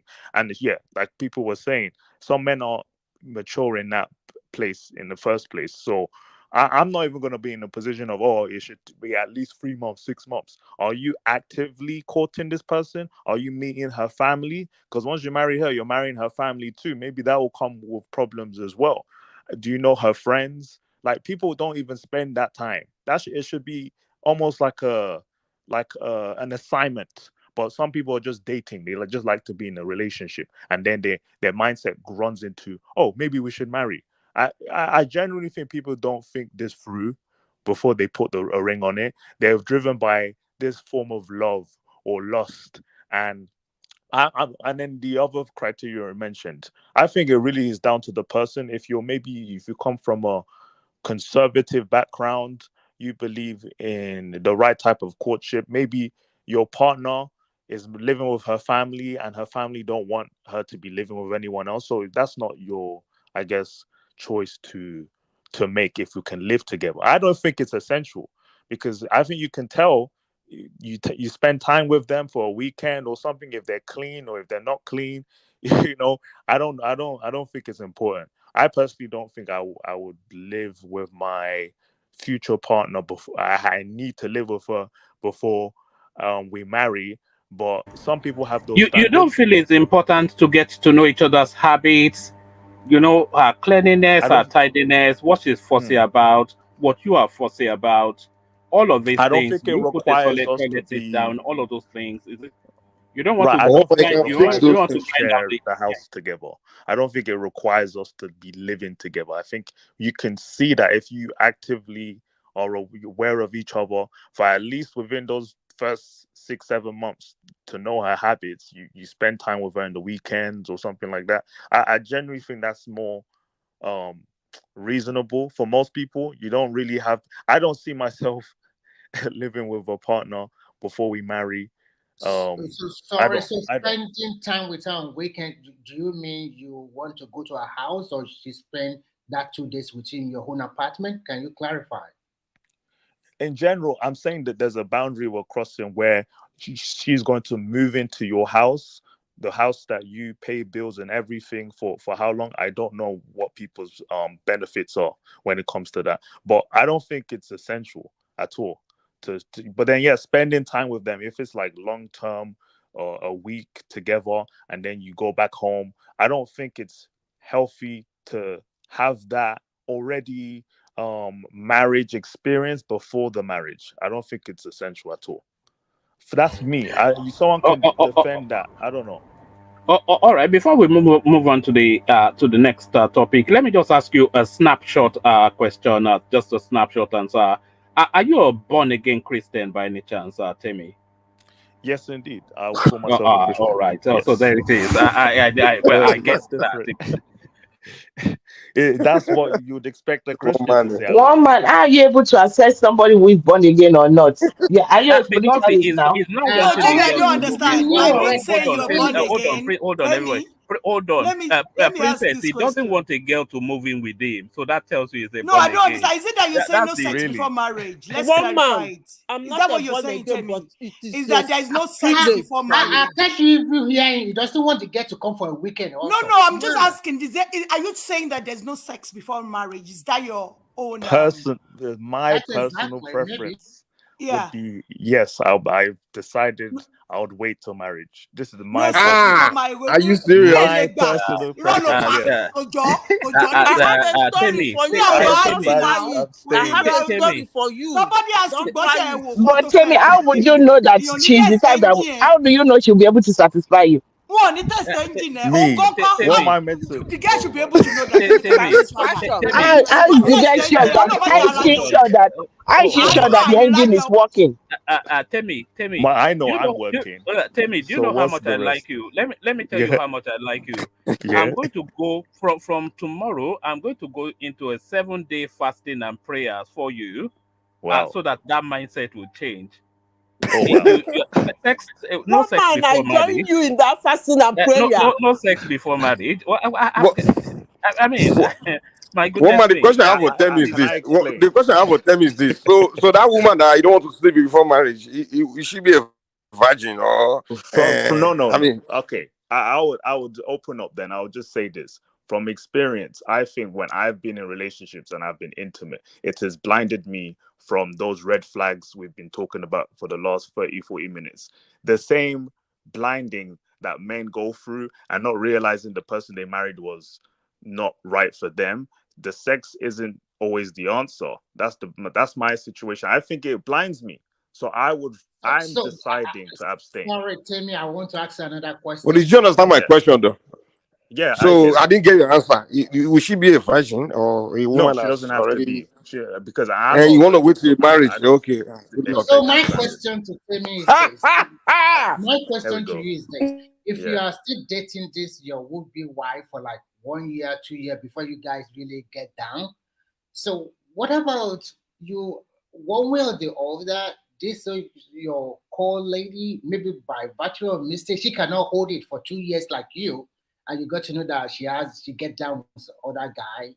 How would you feel? Oh, that would be a good indicator to not marry her. Yeah, if I'm going to be with someone who is following that same journey as me, to abstain till marriage. So if I discover she's not that person, then yeah, that's already a sign. Okay, but tell me, do you know? Tell me, do you know this? Your idea has got a lot of women deceived. I have a friend of mine that got deceived that way. The guy said he's a Christian, she's a Christian. No, they're not going to do anything. They didn't do anything. It was after marriage she found out that his engine was dead. So that's His deception. engine was dead. Okay. He couldn't have erectile dysfunction. They couldn't do. But if they had had it before marriage, she would have detected and taken off. Temi's auntie. This thing that Temi is saying is not possible. No, Dupsy, that's what a lot. Dupsy, that's what a lot of these brothers do. Their thing is not working. They will come. They will put sincerity in front and deceive the woman and marry her. He's just joking here. Wait. Let me address this. Auntie, let me address this. Because no, that's what they do. Deception. Wait. This is the argument that I think is very easy. If we want to show proof that the man's engine is working, then we could do that. We can show proof, or we can go to the hospital. Can you clarify if my boyfriend, my fiance engine is working? If not, then let's mitigate it. It's not that hard. Yeah, that's good. That's good. Why go through the palaver of going to the hospital when you can just go to the bedroom? There are some people. There are some people that believe. There are some people. No, even among this young generation, there are some people that believe in abstinence. So they have.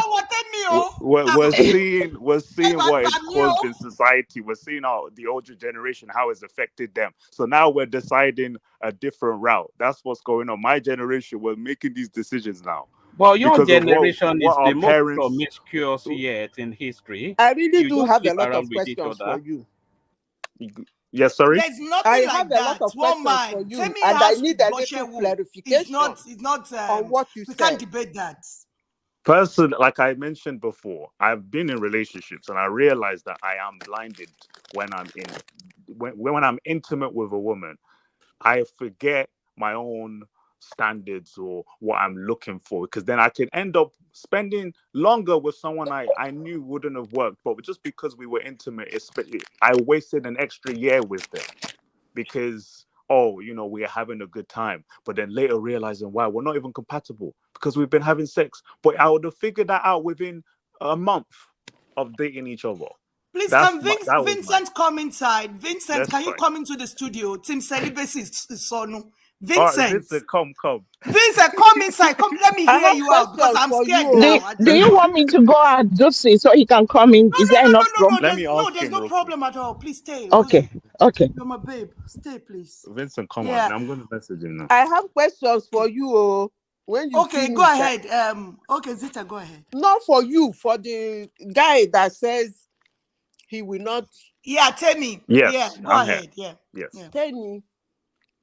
Yes, miss. You said it doesn't really matter if the girl is not a virgin. Yep. Okay. Mm-hmm. And you said that I'm trying to drive my point to what I said earlier. I want to join it with your utterances this night so that people will hear me and you loud and clear. You said you don't mind if the girl is not a virgin, but if you go into a relationship with her, you're not going to go into intimacy, romantic intimacy, until you get married to her. Now, the first question is, how long are you ready to cut a girl? To cut a girl? Sorry, what do you mean? Courtship. Court. Oh, yeah. Dating. I believe no more than a year. I think I more than a year. Yeah, okay, I can figure that out. Mm-hmm. Have you been able to take your time to research the body chemistry of a woman who is not a virgin? I think I know where you're going with this. No, yes. I'm just asking because, when we sit down and take decisions of what we want and what we don't want, it's good for us to go a little bit further to find out if that thing we want is going to come the way we want it. Now, let me tell you this. A woman that is not a virgin, 90% of the time feels honey. And if she feels honey, and you said you don't want to touch her, she might be meeting another man unknown to you until you marry her. Because she's not a virgin. If you had told me that you want to marry a virgin, I wouldn't have been in this discussion with you because it's what you want. Correct, Madam Zita. Correct. But saying you don't mind if the girl is not a virgin and you don't know how long she's been ash. And Zita, let me quickly say this. Zita, let me quickly interject you, Zita. Okay. And do you know that is how a lot of women bring in bastard for the first children, for the first child. Most of them, it is not their husband that has the child because of this thing that Temi is saying right here. Because they would have been meeting somebody while somebody like Temi is abstaining from them, and mistakenly they will have that pregnancy for that person that is satisfying them outside. This is not going to be possible. Me, I'm telling Zanti, I'm telling you, this is not going to be possible. None of my boys, you guys have to live with that woman before you marry the girl that you want to marry. That is just it. You have to. You have to test it and see that it's working well and that you can satisfy her sexually before you entangle yourself to anybody. I am telling you. Let Temi be saying what he wants to say on this platform. So let's continue with Zita. Temi, we are women. There's one thing I have to tell you about a woman. That's why I will always advise a man, don't you ever give a woman a sign that you want to marry her until you marry her. Let it be a shock to her. Yeah. Do the mbati, do everything. That way you see all the red flags. Then if you are satisfied with the kind of person she is, one day give it to her as a shock. She will even be surprised. Because the day my husband asked me, will you marry me? I looked behind me. I thought actually he was talking to another person. Because there is nothing two of us did not do. I looked behind me and like, And when I met him, let me tell you this. I came out from a very ridiculous relationship. I used to tell people that my husband is tall, he's handsome, he's cute. And he's well-to-do. When I met him with the mind of having the fun of my life. I wasn't actually looking for a life partner because the kind of job he's doing takes me around the world. So I was having fun. Like, Zita, enjoy it while it lasts. So I was actually myself. I was actually myself. No pretense. I'm sorry, Zita, give me a minute. Is Vincent here? Vincent Alakija? Yes, he's on. Okay. Yeah, he's here to defend Temi's psychedelic worldview. Psychedelic new movement. Our church people. Today is Sunday now, so our church people are here.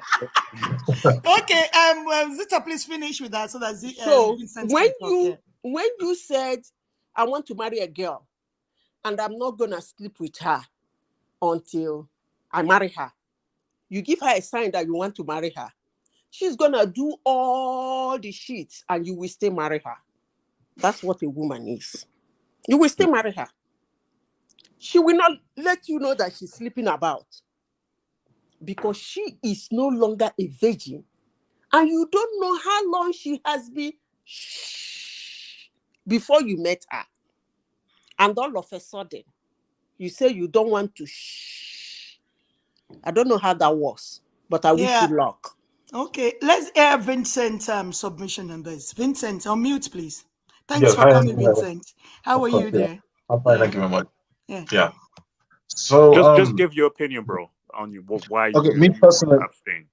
Yeah, me personally, just from experience and also from just observing, watching other people, I've come to the realization, I think sex before marriage, it just clouds people's sense of judgment, you know. Like Temi said earlier, it seems to cloud people's opinion, you know. For example, if the other party, like they're, you know, okay, what I'm trying to say is that it just blinds them to seeing other people's faults. That's, you know, what I've come to realize. So, Vincent, are you a virgin? No, I'm not. So how do you satisfy yourself? I practice celibacy. Auntie. I practice celibacy. David, let me talk I'm now. celibate. I don't I'm understand. celibate. I'm having fun, man.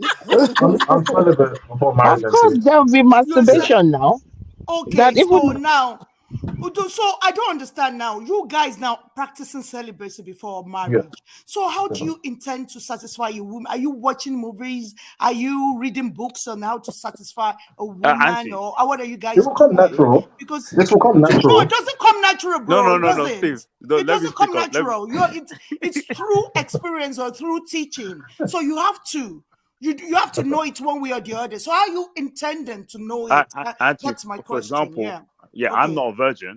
I have experience. If someone could say that in a more formal way, I have experience. So are you saying once I stop now, I will lose all my experience? I'm not saying you guys should be sleeping around. That's not what I'm saying. I don't even Right. practice makes I'm perfect saying now. Practice makes perfect. makes perfection. Yeah. Right. So I'm saying that with your girlfriend right now, you should be I think doing we should ask something. these two questions.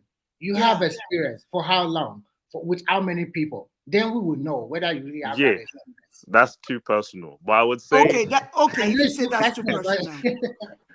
If you say I would that's please, say too enough please, to I say have a this question. person I have knows a what he's question. doing. Please, Yeah. can I ask you a question? Okay, Yeah. what of if you say you're going to practice celibacy, right? Mhm. Now you believe you have experience. Then what about if you end up marrying this girl that you're not able to satisfy? Maybe her libido is higher than yours. Maybe she wants it 2-3 times per night, almost every day, Right. and you can't do that. So how are you going to solve that problem? What I find interesting about that type of conversation is when I'm the one pursuing abstinence till marriage, I'm usually looking for someone with the same agenda, the same priority. So usually sex is not a priority in a woman who has the same goal as me. But my let dear. me Sex is a I'm priority, comparing. Demi. And you take that No. in As in Jesus' name. to look for someone as a partner, right? For me, when I've slept around and I've been in relationships, I'm figuring out how to please a woman. Usually I've realized it's still not enough to prove my worth in a relationship or for her as well. I might feel like, oh, I'm sleeping with her and we're still together, but we know we're not compatible. That's why I've come across like sex is not even a big deal in terms of am I pleasing a woman anymore. I know what I need to do to please a woman. I'm at the point where I don't want it to ruin me. I don't want it to ruin me. When I do marry, I'm still sexually active. Like someone mentioned, if she has a higher libido. I If need I have a higher question for libido, you. wait, if I have a higher libido, would I be used to the idea of just dating one woman? Like we had a few streams ago about infidelity. I think I might have that addictive personality where I want to sleep around and even marriage can't stop me. I'm trying to train myself to not be whipped into that. I don't know how other people do it, but I think I have an addictive personality that I might want to carry on sleeping around after marriage. That's why I've decided. Okay, let me ask you a question. One more question, please. Yeah. As it is now, from the way you are speaking, you are trying to explain to us like you don't do it now. And if you have a woman in your life now, you are not doing it with her. And then the next question is, if you meet a girl, are you going to tell her, you see a girl you like striking a girl, then the girl agree for your end. You get me? And then one day she comes around and play. You said, no, you are not going to. What explanation are you going to give her? That's what I just want to know. Perfect. I'm glad you asked because I've had that experience already where I'm dating someone and then eventually we get to that stage where it's like, oh, aren't we going to be intimate? I'm like, well, I've decided that I'm going to abstain for the time being. And it's their reaction that tells me what I need to know. That, okay, she's not for me. She's not abstaining either. So that's cool. We can go our ways. Yeah. Okay, let me say this. If you tell a woman you met, maybe not straight away. not straight away. It would usually be through that experience of, okay, we're dating. Where is it going? And then I'm not intimate. Then that's where. No, that's not what I'm saying. I'm saying you met a girl. It's not normal that you will tell her from the one, I don't do this. If I do it, I'm going to do it after marriage. You get along with a girl normally, right? And then you keep like one day it came to that level. Maybe something happened, normal opposite sex, and then she expects you to continue, and you're like, hey, I don't do this. I will do it only in matrimonial home. That's a killer. Because if that girl wants you, you are a gunner. She puts that beside you. She fall in line. She play along. She gets her satisfaction elsewhere. And I tell you something, you are going to marry a Ashe. Wow. I hear that. Ashe. If I were you, I'm so scared right now. You end up marrying a pampala. I've been abstaining for the long I'm so scared right now. Let me just say my own opinion Let me on finish this. now, Dusi, because okay. If I were you, yeah, I would actually do arranged marriage. Just let them look for a good girl for me. I marry her when I'm ready. But for you going out to look for a girlfriend and date her and then marry her, in the process of dating, you tell her you're not gonna, and then, bros, don't do that to yourself. No verse. Wait. What do you tell women who also? Please, I think you need to listen. No, we are women and we are advising you. Yeah, I'm asking. What would you tell young women as well who decide to abstain? Do you say the same thing to them? If you want to do what? They should abstain if they want to abstain, but it's not as if it's not around. Listen, they shouldn't be sleeping around too. Our men shouldn't be sleeping around too. Listen to me. I don't have problem of abstinence. Please get me right. I have problem with it being a condition for marriage. That's where you don't understand me. If you meet a girl, lucky for you, you meet a girl who is abstaining, just as you are doing, perfectly okay. I don't have problem with that. Of course, people should abstain, more especially the ones who are religious. You should abstain. It's not good to be jumping, you know what I mean? But you giving it as a condition in the process of you getting a wife, boy, that's a killer. No trial. Yeah, because the girl will be a pretender, right? She will pretend to abstain, but she's getting her satisfaction elsewhere. And there's no way for a man who's experienced to know. Try if you know. Of course, how would you know now? You don't put a meter there now. It doesn't read now. There's no meter. So you can't tell. I think the question he's asking is that if a girl feels the same way he feels, like maybe she's a virgin, right? Maybe she's a virgin, right? Is that what you're saying? That's why Madam said if they both have. Let me ask the question he's asking. He said if Madam the girl is if they both have the same values, if the girl is ready to abstain, he is ready to abstain. Perfect. No. Let me ask you. Okay, there are some girls that say they are virgin, they are saving it for marriage. Now, the question is this: if a guy now wants to test it to make sure he's sure. Now, if the girl she's saying she doesn't want to lose it until she gets married, I think that's what he's trying to ask. So, what would they do about that? Now? See, Mike will not be children. No. Hey, let me tell you, people, normal. Let me tell you, I'm a woman, and I'm sure I'm speaking the mind and characteristics of 70% of women. I don't want to go to 90%. When a woman is ready, the level of her pretense is very high. When a woman is ready to marry, and that readiness doesn't have anything to do with age. Some women at 18, they are in their second year in the university.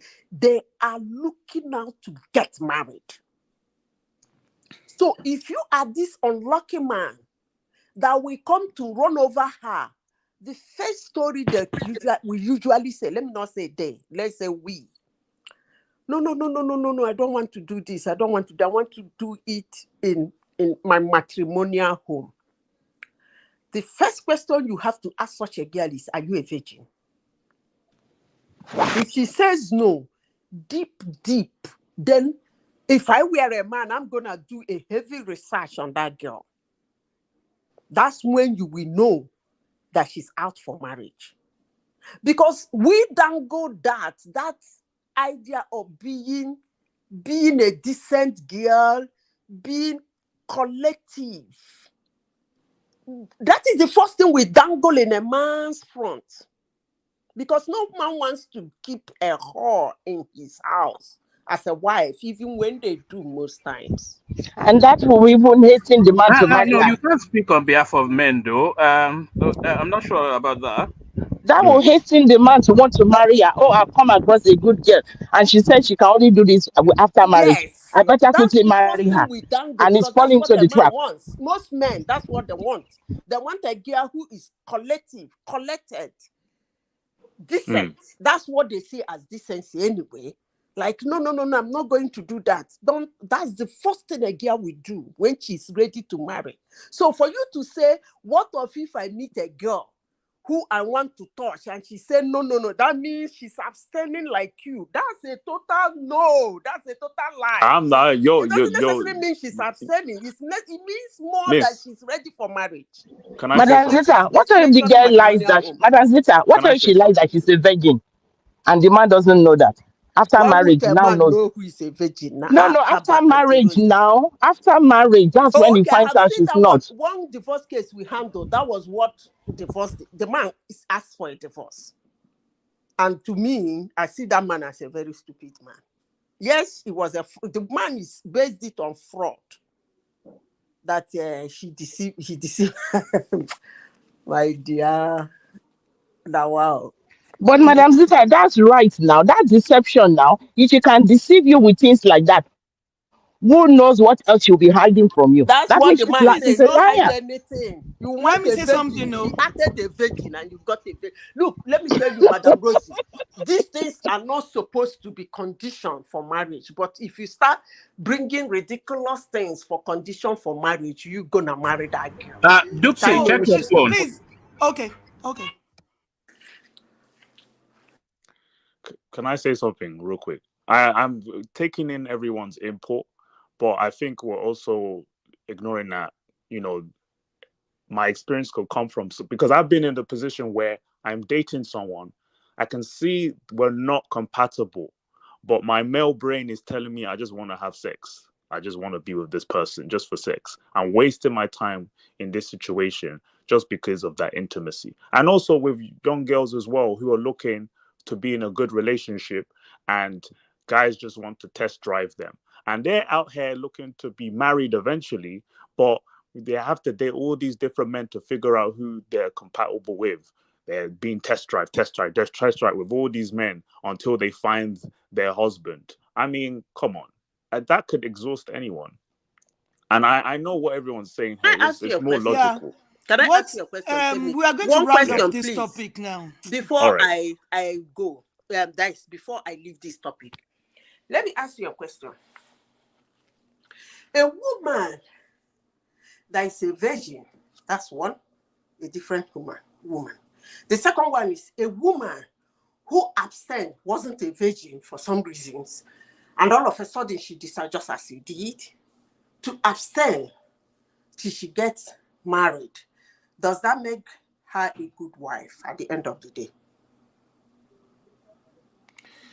That's just one level of discipline. It comes with a lot more, and that's why I'm saying it's not about we're abstaining. That means we're good for each other. Does that guarantee a good wife? That's exactly why I'm saying that it's not. That's not the only criteria I'm looking for. It's not even a criteria in the first place, because a prostitute. Yeah, let's move ahead. Let me just say this last thing, then we'll move ahead from this topic. Vincent and Tammy, it is very dangerous when you have a woman by your side. No, let me just say this. Yeah. When you have a person you call your girlfriend and you are not having anything to do with the girl, just because you say you're staying celibate, Oh, I don't like that, because that is when you get married, you are used to satisfying yourself by yourself. Then you're fighting with your woman. Then you would. That's how I just wonder when people say my husband hasn't touched me in 6 months or 7 months. I don't understand it. Now I'm trying to understand that men know how to satisfy themselves by themselves. Do you understand? So you get used to that. It's not good. Don't get used to rubbish. When you and your wife is fighting at home, so you just abstain, because you're used to it already. You abstain, you won't touch the woman for 7-6 months, because I don't get it. Why I will be fighting with my husband? Because I'll beat my husband after 1 week. Why are you not touching me? Can I ask a question? Because I don't like that. Yeah, please go ahead. Yeah. Okay, so after you've been married to a man for many years, and maybe his engine now dies, what happens? If the engine dies, we're going to help do something medically. But if it's not going to work at all, me, I'll be married for 24 years, God forbid.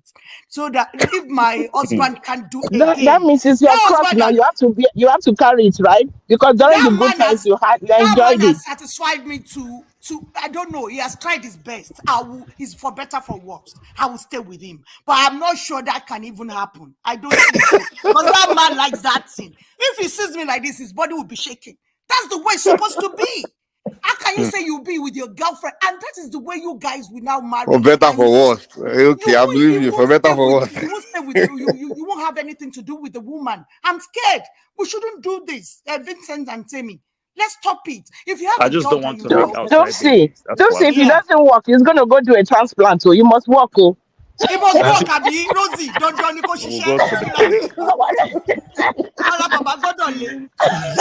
It's not. I don't like this. Please don't get used to satisfying yourself by yourself. Don't get used to it. It's dangerous. It is dangerous. So you now see the way that this DNA is compulsory. Let's start doing DNA. Yes, I agree with that. Because men, you check what Tammy and Vincent, they're condoling. They're saying they can do without a woman. Your body should be touched when you see a girl that you like. That is why don't see that's why I'm a because if the man doesn't see where the men are coming from. I'm so scared to hear this. This is the new generation, Auntie. This is the dating scene now. We have whores as girlfriends now. You said something to Ducey. You said, what if after several years of marriage, the thing die? It depends on what Ducey wants. If she is the one that likes that thing, when you marry the man, you begin to feed that thing so that the thing no go die. You get the point? You no go die. If it's what you like, make sure you feed that we match each other's energy. We match each other. I'm from Ondo. I'm an Ondo girl. So I'm from Ondo. We match each other energy. Do you understand, Zeta? So there's no problem. But if it dies, probably, we can say. It shouldn't die. It won't die, Jare, my sister. God bless me. And why you people die? It would die. Let's move ahead to the last topic. That thing has its own food. Give it to the man so that the man will be till you then do you part. It's up and down. I'm scared now. See what my children they talk. They go abstain from women. Yes, we're going on a strike. We're going on strike. What kind of strike is that, baby? Vincent. I'm scared though. Please don't do this. So please, we are going to talk about this when we'll talk about it next time. Yes, studio, yes. So please, I don't like this at all. We shouldn't do this. But it's not just us. There are a lot of young men who have. I agree with you because we are hearing your opinion now about this for the first time. I've never heard this before. I'm going to ask Tofi and Timmy too because I don't understand this because I'm so scared right now. But that must be. This must be a lot of self-control. That's a lot of self-control. I agree, but these guys now, they can satisfy themselves. Do you understand? So I'm scared. There's also a movement of that too, to not even touch ourselves too. So there's another level. There's another level. No, that's true. There's abstinence. I've met a lot of youths. They even have a bracelet on their hand. Yes. To show you. They're wearing the bracelet. They're going to abstain. and they Even keep to from it. touching themselves as Yeah, well. I've met a lot of young girls in school. There's so many woke movement going on that many of A them lot are so of things confused. happening in the world, though, Dupsy. Men will be abstaining from their girlfriends. I'm not saying you should be sleeping around, though, but not touching your own woman. That's too scary. So, woman, let's move to the last topic, please, so that we can close for today. All right, brilliant, Dupsy. So, apologies for a bit of background noise, by the way. This next one now is a bit of a moral maze. I'm not sure. Oh, I thought Vincent would lead on it, but I think we've lost our Vincent. But, Vincent. Oh, okay. Vincent yeah, is maybe gone. it's the Who is same this drop. person here? One man. There's another person here after Princess Rosie. Who is that? That's Zeta. Oh, okay. That's Zeta. Okay. All right. Let me do the quick readout. It's a bit of a moral maze. I was dating a guy. When I got pregnant, his parents forced him to deny the pregnancy. Then they sent him to the United States, leaving me with the pregnancy. 2 months later, I met a guy who decided to be with me, even though I was pregnant with someone else's child. He supported me right through the birth. After giving birth, he enrolled me in a training center and paid for it all. It's been 5 years since we've been together. My whole family knows him. He plans to marry me in 3 months. But the problem is that my baby's daddy is back. He apologized to me and is ready to take me back and his child. I confess I am still in love with him. He might take me to the States with him. This is an opportunity for me. I want to go back with my baby father, but I am afraid to hurt this other guy. How do I make him understand that he doesn't, so that he doesn't feel betrayed or hurt? It is true that he made a lot of sacrifices for me, but I must not be a hypocrite towards him, because in my heart he is not my kind of guy. So how does she navigate that moral maze? Mama, please, can I say something? I think we have Vincent back. Yeah. Yes, Rosie. Okay. Okay. Yeah. Yeah, go ahead, Rosie. You want to say something? Okay, yeah, for me, if I were that girl, I would go with the man that rescued me at a time of need. This first one that she claims to be her love, that abandoned her, he's going to do worse in future. He has shown the type of person that he is. He has shown he's not dependable. He's not a good person. But this one that took her, that means this one really loves her for who she is. And a woman is better for you to marry a man that loves and cherishes you. This one will be there for her at all times. But this other one that they impregnated and took off is going to do worse things to her in future. That's my take. But Rosie, our heart is with the baby daddy. Forget So about heart. if she settles with this guy that we are saying is loyal and faithful, will it not be the case that at every opportunity she'll still go and sleep with the baby daddy No. who her heart is with? Yeah. It's better for her to marry the man that loves her and cherishes her. That relationship will last for long than for her to go after the man she loves, because she's going to be the one running after the man. The man is going to be running around, but this one is going to be with her. Rosie. So it's no longer about who can satisfy in bedroom anymore. Rosie. This is not bedroom. She's not talking about bedroom. She's talking about her heart, about love. A woman don't need to love the man. The baby daddy was the one that was better in the bedroom. So I mean, No, he didn't talk about bedroom. Just said her heart goes for him. It's not. It's better for a woman to marry a man that loves her more than she loves him. Rosie, there are a lot of things I honestly thought it's the other way around. You know, Rosie, there are a lot of things when they put out stories like this. There are a lot of holes in it. It's not a complete story. That's true. That's true. But if I may put into considerations one or two things. First of all, what is the reason why he abandoned her for years? Is it that he's in cell or in prison where he is? Because a lot of shit do happen when they leave Nigeria. But Madam Zita, he denied the pregnancy. Oh, he denied it. He denied it, yes. Okay. I still blame the man that took care of the pregnancy. Because if you really want the lady, to the extent you want the lady and her pregnancy, from another man. Why didn't you marry her?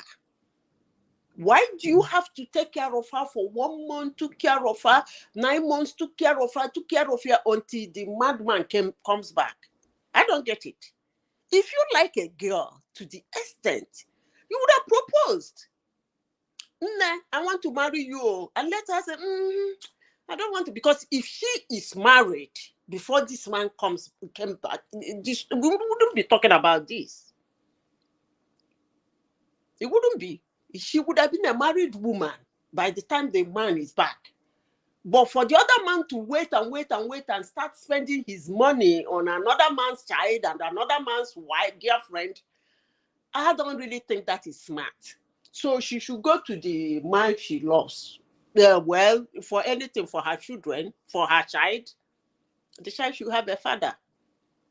And maybe probably she wants both of them to live under the same roof. So I still want to go her own way. I don't see why a man will like me with another man's pregnancy. He didn't find it deemed to tell me, girl, I want to marry you.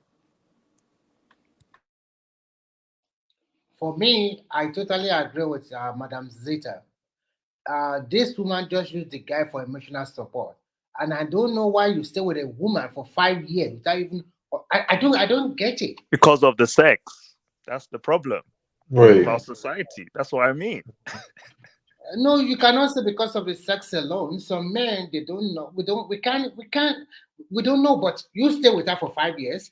You take care of her and the baby, and you never propose. You never even try to make her get pregnant for you. I beg, just go with the so-called bad father, your former boyfriend. That's the only thing she can do now.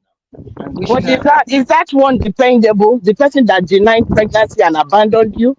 But you can see from this thing that she doesn't love this guy for 5 years. She doesn't love him. She doesn't. If you love that guy, she just used that man for emotional support for 5 years, and that's the worst thing that women always use some men for. I'm so sorry about that. Just emotional support for 5 years. Yeah, the guy. Yeah, I agree with you, Remy. The guy will learn his lesson and move on. And then I'll say for the ladies, best to go with the baby daddy because first of all, they already have a kid together, and the guy wants her back. Hey, and he's also taking her abroad, so just move on with him, and your heart is with him as well. So move on. It's unfortunate. The other guy will be heartbroken. What about all the investment the guy made? He guided her to you learn and move on. Now you learn his lesson. Now life you live in, you learn. One man. That is over. And why you cock body now? You learn and move on. Next time you won't do that, Sabi. But that's wickedness. Now, how would you use a human being like that? That's wickedness. Let's hear Vincent. Yeah, Vincent. What's your opinion on this? You can pay it back now. What is wickedness in it? Let's hear Vincent, please. Hold on. You are dating a girl and you took care of her. No. I mean the first man that abandoned her. I mean the first man that abandoned her, denied the pregnancy, and now she used this man. She used that man. That's wickedness. No, she didn't use the man. The man was just stupid. If you like a girl, you didn't force him to do those things, man. Hello, everyone. Okay. Let's hear Vincent here. Vincent, can you go ahead, please? I wanted to say I actually agree with all opinions, but I think she should just do the honorable thing and leave the man, that took care of her for 5 years. It's fair to to the man. Unfortunately, it's going to hurt. Now, I also talk from personal experience because in my own case, unfortunately, I have a mom that did a similar thing. She used my stepdad, for papers, and just like that, when she got the papers, she left him. So this actually hits home for me. So in this case, yes, I say that yes, she should leave, this man, and then just go back to her baby daddy and get what's coming. She should go back to her baby daddy, right? Yeah. So what did your mom believe in? Sorry, Dopsy. Vincent, do you believe in karma? Yes, I do. Do you believe if she does that, she would not get the fulfillment that she wants? And do you think there'll be some sort of element in the ethos that will punish what? Yeah, she's gonna pay for it. She's gonna pay for it. She's gonna pay for it. But she have to do it. Look, she will pay for it. And do you know why? I'm really speaking from personal experience because that's what's that's what's happening to my mom right now. Unfortunately, she's lost me right now, and it's just my younger brother that's just left when he finds out the truth. So the same thing will happen to her as well, if not now, but years later on in the future. So yeah, Vincent, yes, nothing is gonna happen to her. because you don't get repercussions for dating a man and not marrying her. You people didn't say that the man who took care of her proposed to her and she said no. You didn't say that in this our story. The story is that the other man was just dating her while the other one came back. So what is the penalty? No, it wasn't just dating her. Sorry, hold on. Before you come in, it wasn't just dating her. So just to recap, she was dating this guy. As she got pregnant, the family denied her. They removed the guy from the situation, sent him to the United States. She met another guy during the course of that pregnancy. That guy picked her up and the pregnancy, nursed her through birth and everything, sent her to a training center for an education, proposed marriage to her. They're 3 months away from getting married. So the baby daddy now comes back. He now sorrowful, pleading, saying he wants her and the baby back. So she's now telling us that her heart is still with the baby daddy, especially as he can take her to the United States, but she doesn't want to hurt this guy. 3 months away. I didn't know that. Yeah, she doesn't want to hurt this guy. 3 months away from getting married. I get that. That's different. Don't punish her. No. I thought. I'm sure she's going back to this baby daddy because he's going to take her to the States. That's just the main thing. No. I changed my opinion on that one. I changed my opinion. If they were getting married in 3 months, they're already planning marriage. Come on, man. That's wickedness. I didn't hear that one too. It's more clear now. Said yes to the other man. For me, I was still stick with the old boyfriend. No, that's wickedness. You already agree. You're already committed to getting married to the guy. Then there's no point turning around. If they were just still dating, Madam Zita, is that not wickedness? That's wickedness. It is wickedness. That's wickedness. That's what we are saying. Yeah. That's wickedness. But I thought they were just dating and the guy just spending, taking care. That's what I thought, But if they already committed, they already agreed to get married, and then now you're not talking around. That's not good. Yeah. For you guys, you know something. So Vincent, does that change your opinion now, having a bit more detail of the background of the story? Not necessarily, no, because he invested 5 years. He didn't get a kid out of it. There's no relationship out of it. She's going to leave him. So at the end of the day, that's his own punishment. So, yeah. Wait, his own punishment for being good to a woman? That's brutal, man. That's brutal. So to be used and dumped, that's his punishment. He wasted his time. For loving her. I don't think it's good to pay evil with good. I don't think so. Because you are breaking this guy's life. So sorry, let me just say this. Vincent and Temi, I know you're especially young, but 5 years is a huge chunk to take out of anybody's life. I know. And 5 years is an expensive price to pay as a waste. Oh, I know. Especially when if it's. Vincent, you told us you're born again Christian, and now you're talking like this. Why aren't they married? Why did it take 5 years till they got married? Why did it take that long? It's because of sex. Sex blinded him from making. But he was taking care of her. He sent her to school. She had a baby. He sent her to school. He was, like developing her. Why didn't they marry within the first year? Why did he waste his time 5 years doing what? So you're blaming the guy for being nice and picking up somebody at a point of need? Raising her child for what? Can we all agree that from day one, this woman does not like that boy? It's just emotional support. She does not, actually from her heart, she does not want to marry. Yeah, this guy, she will not follow the the father of the baby. So let's call it spade. So it's his fault then. There's no loving. The guy's mistake is he shouldn't be spending on someone that's not your wife. She's not your wife. Why are you saying that? Exactly. Marry her first before you do all that. The girl is not a good girl. That's why the other man. She's not a good girl. I know she's. And I'm sure that man has married and couldn't have a child. And must have gone to one babalawo that told him to go and look for this girl. That girl is not a good girl. And she's an opportunist. She's an opportunist. If I know the other man, the man that took care of her, I will tell the man to move on. Yes, that's not a good woman. She has an evil heart. Nobody should keep such a woman in his house.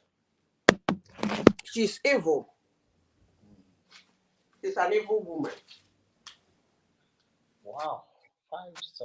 Okay, tell me, go ahead with your submission on this. That's pure wickedness. Yeah, I Tell was me. I was in total agreement with Stephen. Like he mentioned his own family situation. I was surprised he brought it up, but it's really hard to hear something like this. But then when you hear the detail, the man stayed with her, obviously raised her child as well for 5 years, and no marriage until the fifth year. What's going on there?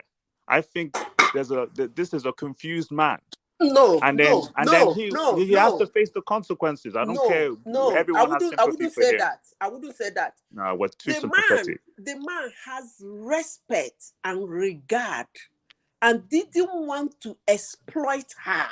He wanted her to say yes on a comfortable time and situation. If I were a man and I see a woman who is pregnant, I didn't even know that he proposed. I took care of her. She had her baby, sent her to school. At that point, the man felt all the trauma is gone. It's no longer going to be a sympathy yes. Yes, and for her to He recover gave from her the time last to heal. relationship. Yeah. He gave her time Then to maybe he should heal. become a priest if he's so charitable like that. Why No, are but we for goodness sake, are responsible you not for condemning somebody pregnant for women? being Why? good and noble? No, that You shows should become a This pastor. is a good man. For weakness and goodness sake. ignorance. Why are A you man that dealing with a met you at woman? your point Oh, of this need. is rubbish. The No, same that's not fair. advice we got It's earlier not about fair. how we should date. Look at the type of conversation That's we're not a having good now. woman, and she's going to get karma in future. She will get it in future. She'll pay And for it's it. his fault. It's his fault for ending up with someone like this and not realizing that. Why are we ignoring the ignorance in this? Because he decided to spend 5 years. He wasted his own years with someone like this. How wouldn't he have figured that out within 5 years that she wasn't in love with him? Can we be serious here, please? Because he was blinded by lust. They were intimate. That's all he needed, to be intimate with her. And now he wasted his time. 5 years. That's what he No, deserves. I A don't. lot of men end up like this. This I is what think they that deserve. man is a smart guy.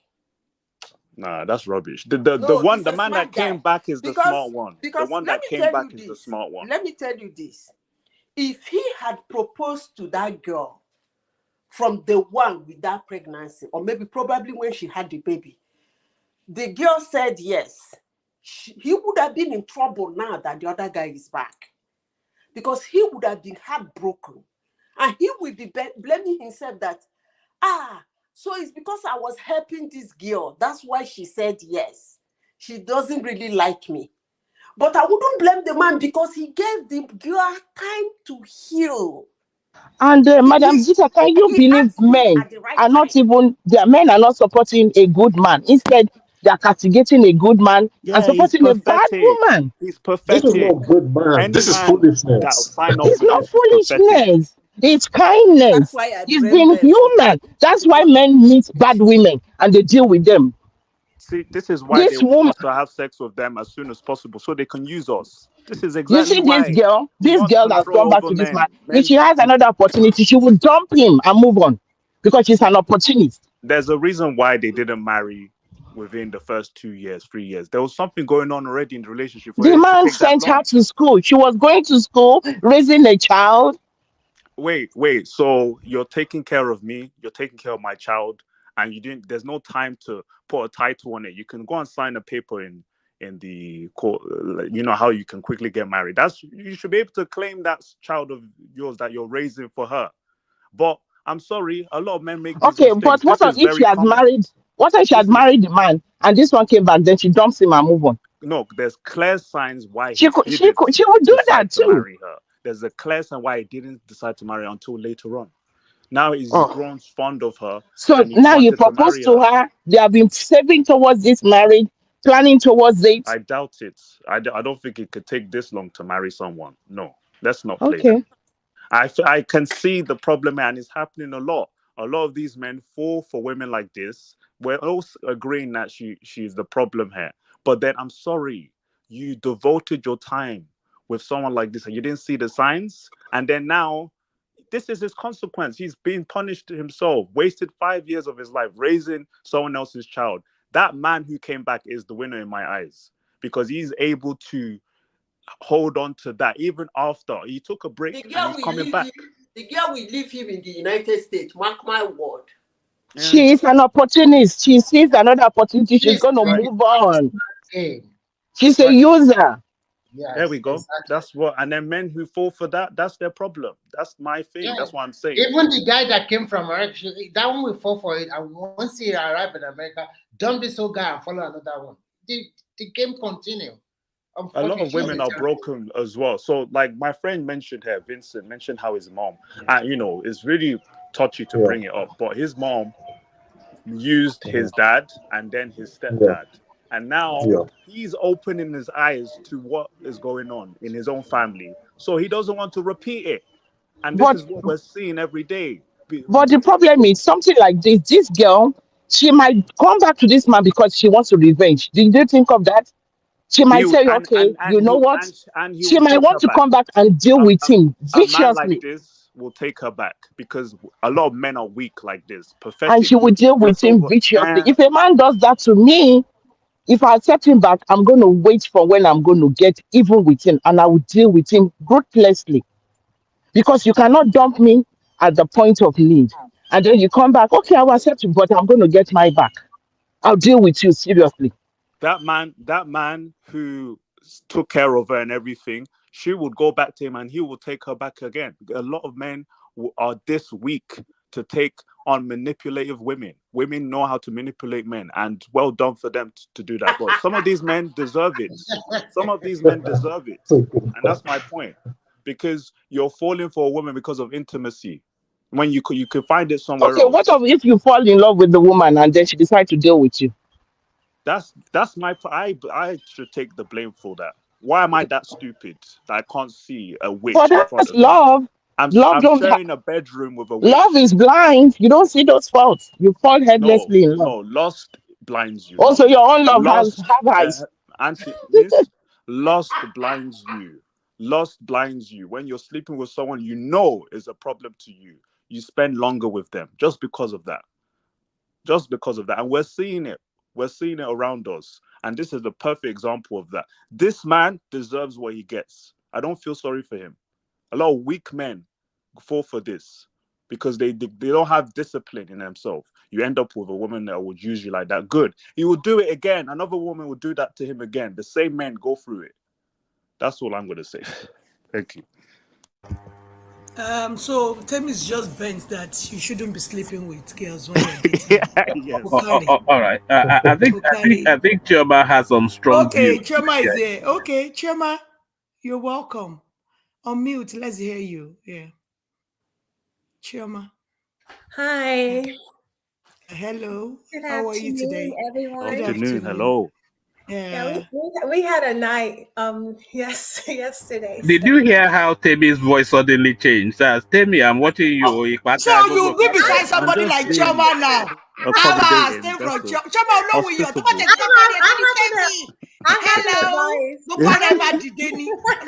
Love in Tokyo. Love in Tokyo. Is this love in one man show? Just friendly. Hello.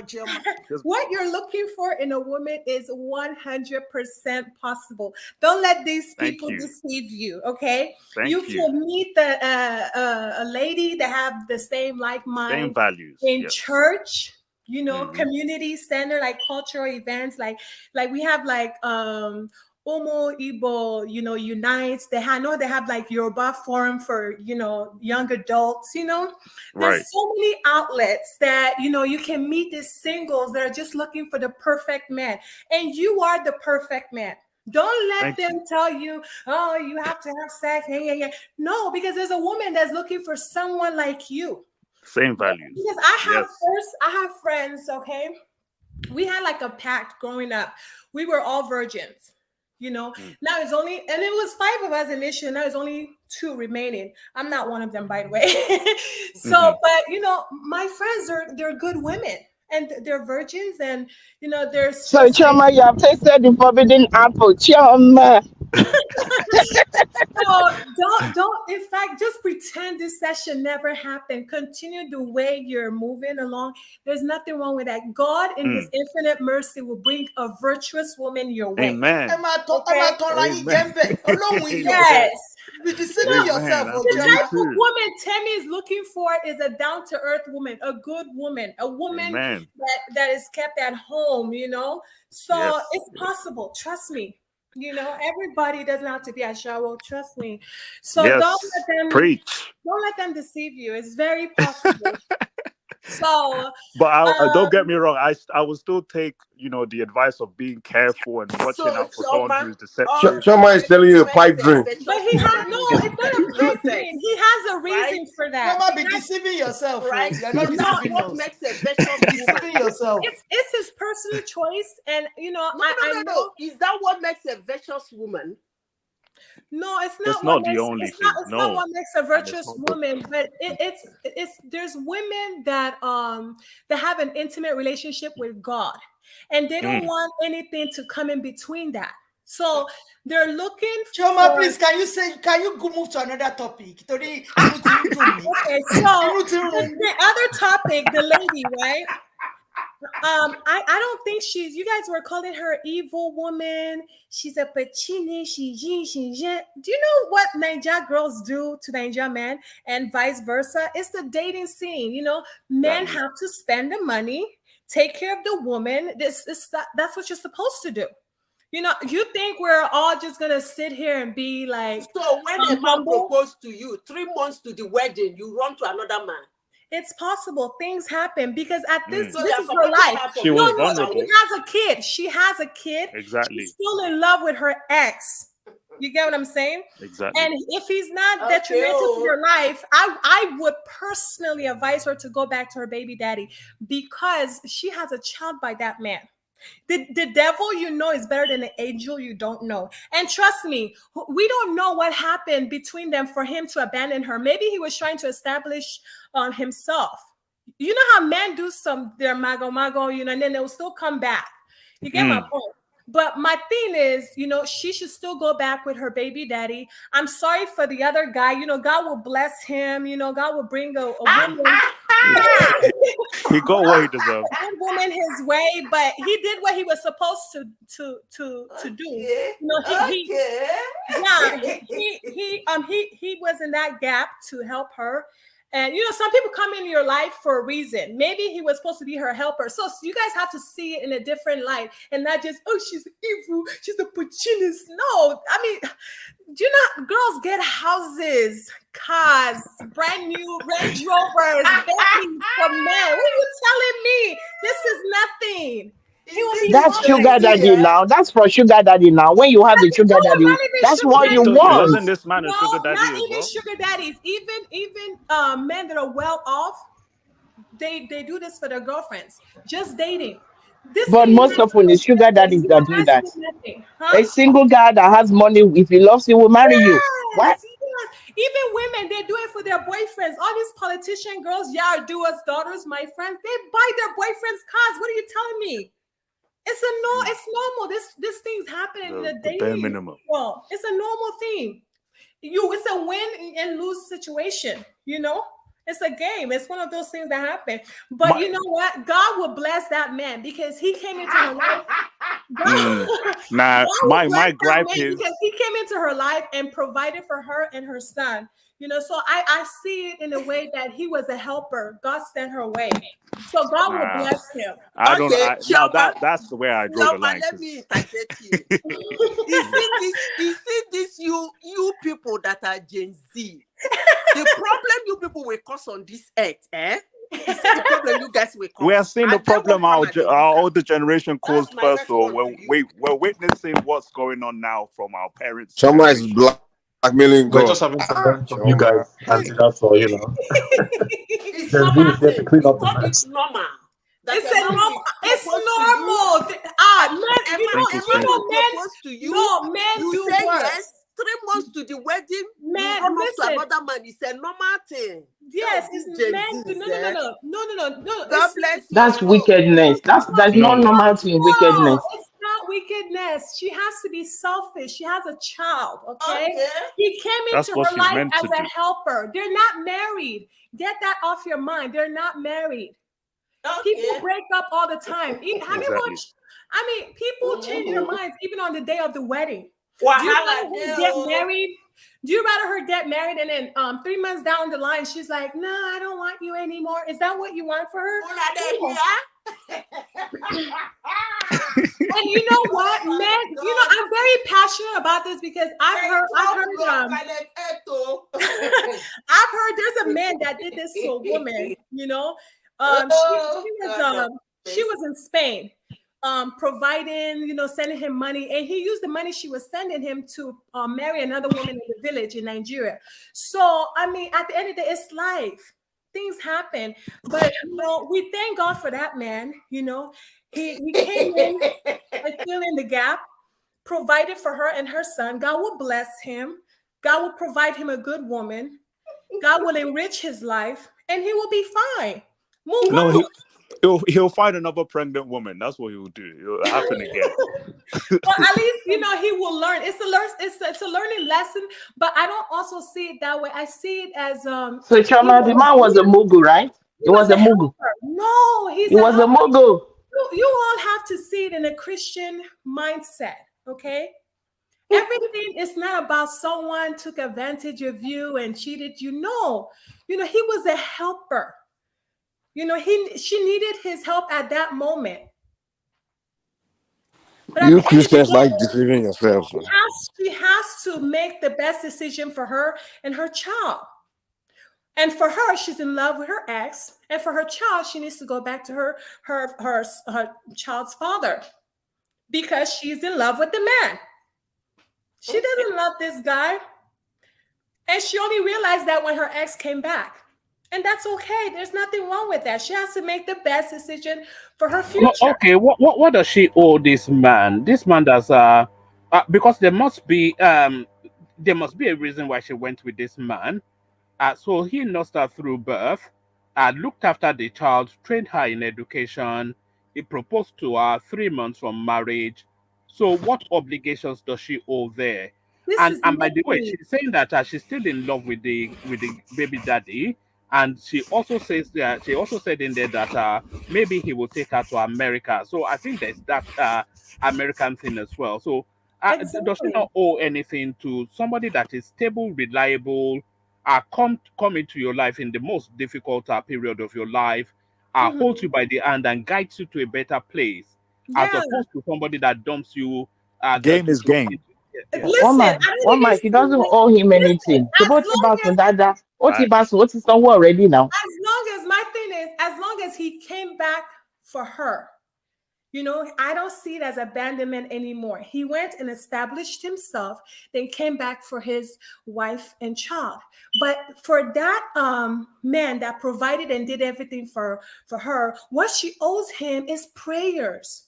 For God to bless her. That's it. You know, Prayers. you have That's to a see scam. it in a Christian view. No, she doesn't owe him anything, Chioma. She doesn't owe him anything. At least she slept with him. So he's paid for sleeping with him. Yes. She doesn't owe him anything. There's no need of prayer. What type of prayer is that? With sex.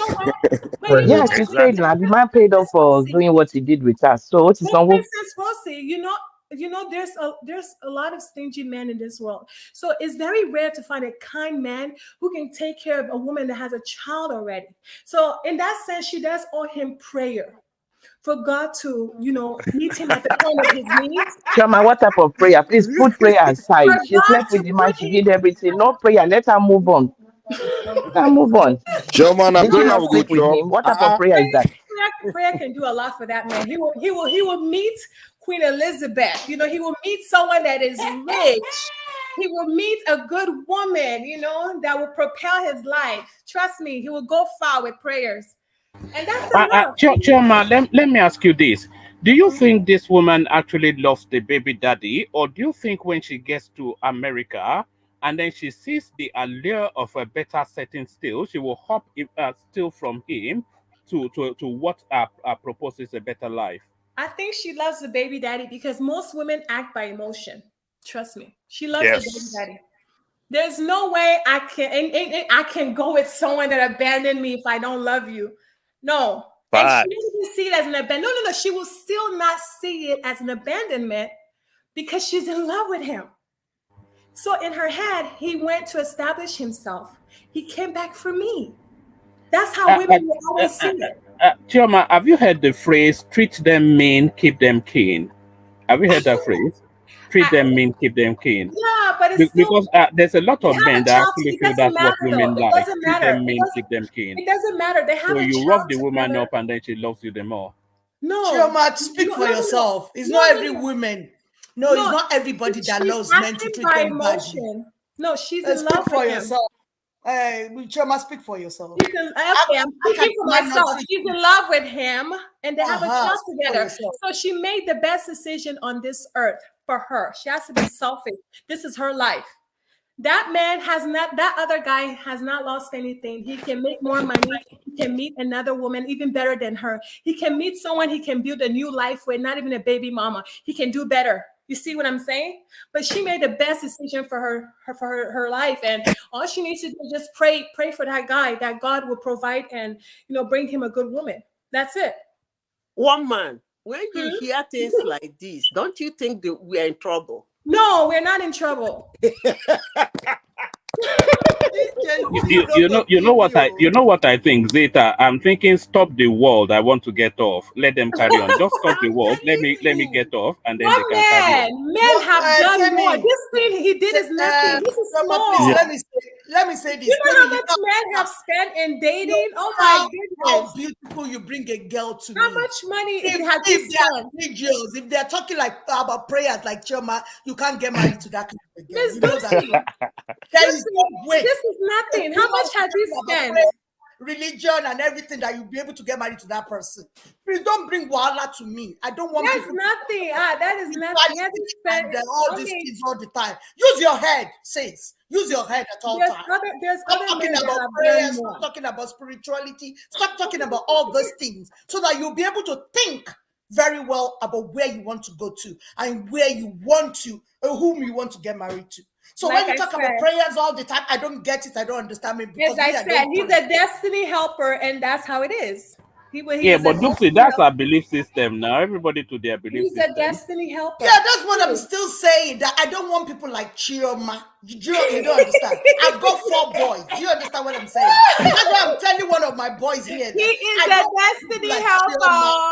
People will be talking about prayers when you're supposed to use your brain. I don't want people like that. He'll be fine. Do you understand? So that is what I'm just saying to my own. I'm talking about myself. I've got 4 boys. Do you understand, woman? So I'm talking to one of them here that people like Chioma, because I can see Temi likes Chioma already. That people like Chioma won't accept her. Do you understand? Fine. Don't worry. That's what I'm saying. That's what I'm saying here. Woman, is that the lady in this picture? Woman, is that the picture? I'm not sure if it is or not, but that's the picture they used to present the story. Yeah, for the story. Okay.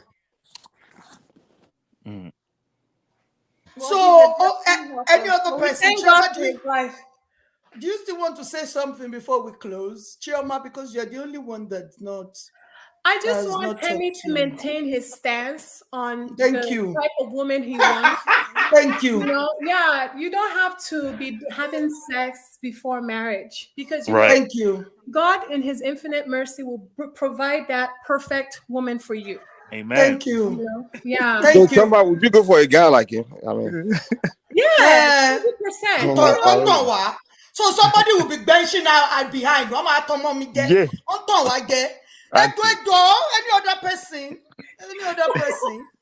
So, Chioma, do you look like somebody that can abstain? This is your voice. Yes, I feel. Yes. Now when you come and get tell me, hello, good afternoon. No, all of us, every human being is capable of abstaining. You just have to exercise self-control. And then you have to have a plan with God, and He will see you through it. Ashe, thank you for your advice. Yeah, you're welcome. Thank you. Thanks so much.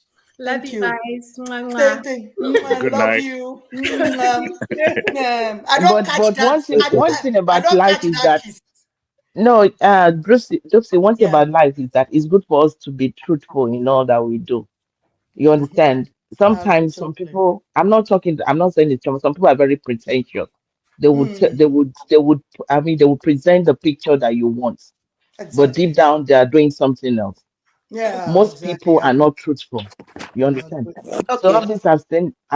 That's why they use it to catch a lot of Mugu men and deceive the men. Only at the end of the day, we find out that she's even a promiscuous woman. Okay. Ọ̀rọ̀ lẹ́sọ̀ yẹn. Ẹ̀yin Dusi. jọ̀mọ́. Okay, Dusi. go ahead. Dusi. Yeah. Just as one man said, sometimes I want the world to stop so that I get off. You come, you say, pray for him. But the what you have as belief that you use that word pray does not support that you will agree to marry a man. Leave him on 3 months to the time you jump out of marriage for whatever No, reason. Madam Zita, after wickedness, then you pray. You pray. So I'm telling you, this Gen Z, I'm looking, I don't want to look forward to what they're going to do to this planet Earth. Because you say pray for him, but the God in his infinite mercy doesn't tolerate what you have done already. So I'm kind of confused, but it is what it is. Let's watch. Una bye bye you. See you No, next Madam Zita, with all this, you do as much wickedness as you want to do, and you pray for God in His infinite mercy. But after you Exactly. have discharged so much wickedness, Exactly. So that's it. So people have got, me, I'm always on the boys' side because I've got boys only. I don't have girls. So you girls that you think you come and tell my boys that let's abstain. You are deceiving yourself because I mean go more goro. I'm in for all this wahala. I'm here for una. Okay, because there's nothing like that. My boys is going to bench Josie, are me. you going to be the referee? You're going to throw them into a room and She say, will hold the leg, oh, she will hold the Mrs. leg. Rosie, you don't understand. I'm going to be the referee. There's nothing, nobody can ever deceive them. I'm here, Gidigba. Don't come and deceive me with that kind of story. Let's start praying to God. Before we do the things, we go pray to God. You know all these people that they will pray before they start. I'm going to get ya now, not obeying, but yeah. Yes. Yeah, Mowa. Rosie, when they want to bench, then they will pray. After benching, let's pray again. So you better stop it. All of you now better stop it. Stop it. All that thing, I don't want to hear it again. You are not saying you guys should be sleeping around, but you have to be with that woman that you are with at that particular time. That is, Lucy, that is why you get so much pretense today. Even in the church, you will see pastors sleeping with other men's wives, sleeping with all the choir girls, and yet they'll be pretending and praying and faking people. But sleeping with everybody, married women and unmarried women in the church. One pastor would have slept with 80% of the women in the church. This pretense not on you, and pretense is not on you. Make una stop and look at my face. They'll be deceiving the world. One pastor like that, anybody you want to marry in that church, you must sleep with the person before we hand you over to the person you want to marry. And they are pretending, fooling themselves. See that level of deceit. I'm a Christian, no, don't get me wrong, but there's too much pretense in the world, too much fake people in the world. People I'm here for you people. You go know say you get one mother-in-law. Okay, let's start it. Vincent, I'm going to talk to you after he sing. There's nothing like abstaining. If you are with a woman, you be with that woman fully. When you say you are not doing it again, you move on. So not sleeping around. You have to learn how not to sleep around. I don't support that. But when you're abstaining from that girl that you're with, you are deceiving yourself. There's nothing like that, Vincent. We talk about that one. There's nothing like that. You are telling me. Yeah. So that's it for today. So anybody, one man, do you want to add anything on Mike? Any one of you that wants to add anything before we leave today? No, I think you've said it all, Dopsy. If you want to start to bring it home. But Mike Babalawo, you did not give us what you said on this, so Mike Babalawo, on mute. What is the fast version on this? What if I say is before you sleep with someone or marry someone, you have to check if your ori match each other, meaning your spirits, your guiding spirit match each other. That's the number one thing. Because and even some people, you can sleep with somebody and carry a curse. This sleeping with someone thing is very dangerous. People don't even know that. Assassin, so you have to be careful. So, and also, it's not just person being good or being not good. Two people can be good and their spirit don't match each other, and it's still not going to work out. So, it's more about matching. And even if two people are bad and their spirit match each other, it will work out. Even one person is bad, one is good, and they are let down bad, it will work out because they will be happy seeing each other every day. They will be happy being around each other because their spirits match each other. So that's the formula to this whole thing. It's not really about whether one person is good or one person is bad. Everyone is capable of being good and bad. It's just a matter of their spirit matching each other, and that's all it takes for people to be together and enjoy their union. That's why in our tradition they say, you need to consult before you get with someone. I consulted before I got with my woman, and I've always been happy. I've never had a dull moment or unhappy moment. You just match. Yeah. So that's to me, that's the formula. Yeah. Babalawo Mike, thank you so much. Vincent, what do you have to say to us before you leave us today? Yeah, I just wanted to say I'm still staunch in my opinion. I still think celibacy before marriage is the way to go. Both parties get to know each other properly, and it's not like, oh, you were just using me for my body. None of that. No, there's already an established connection there before Vincent, I'm going to do something. I'm going to put your image up as you're talking. Look at this one that looks like a playboy. That's the archetypal playboy telling you that celibacy.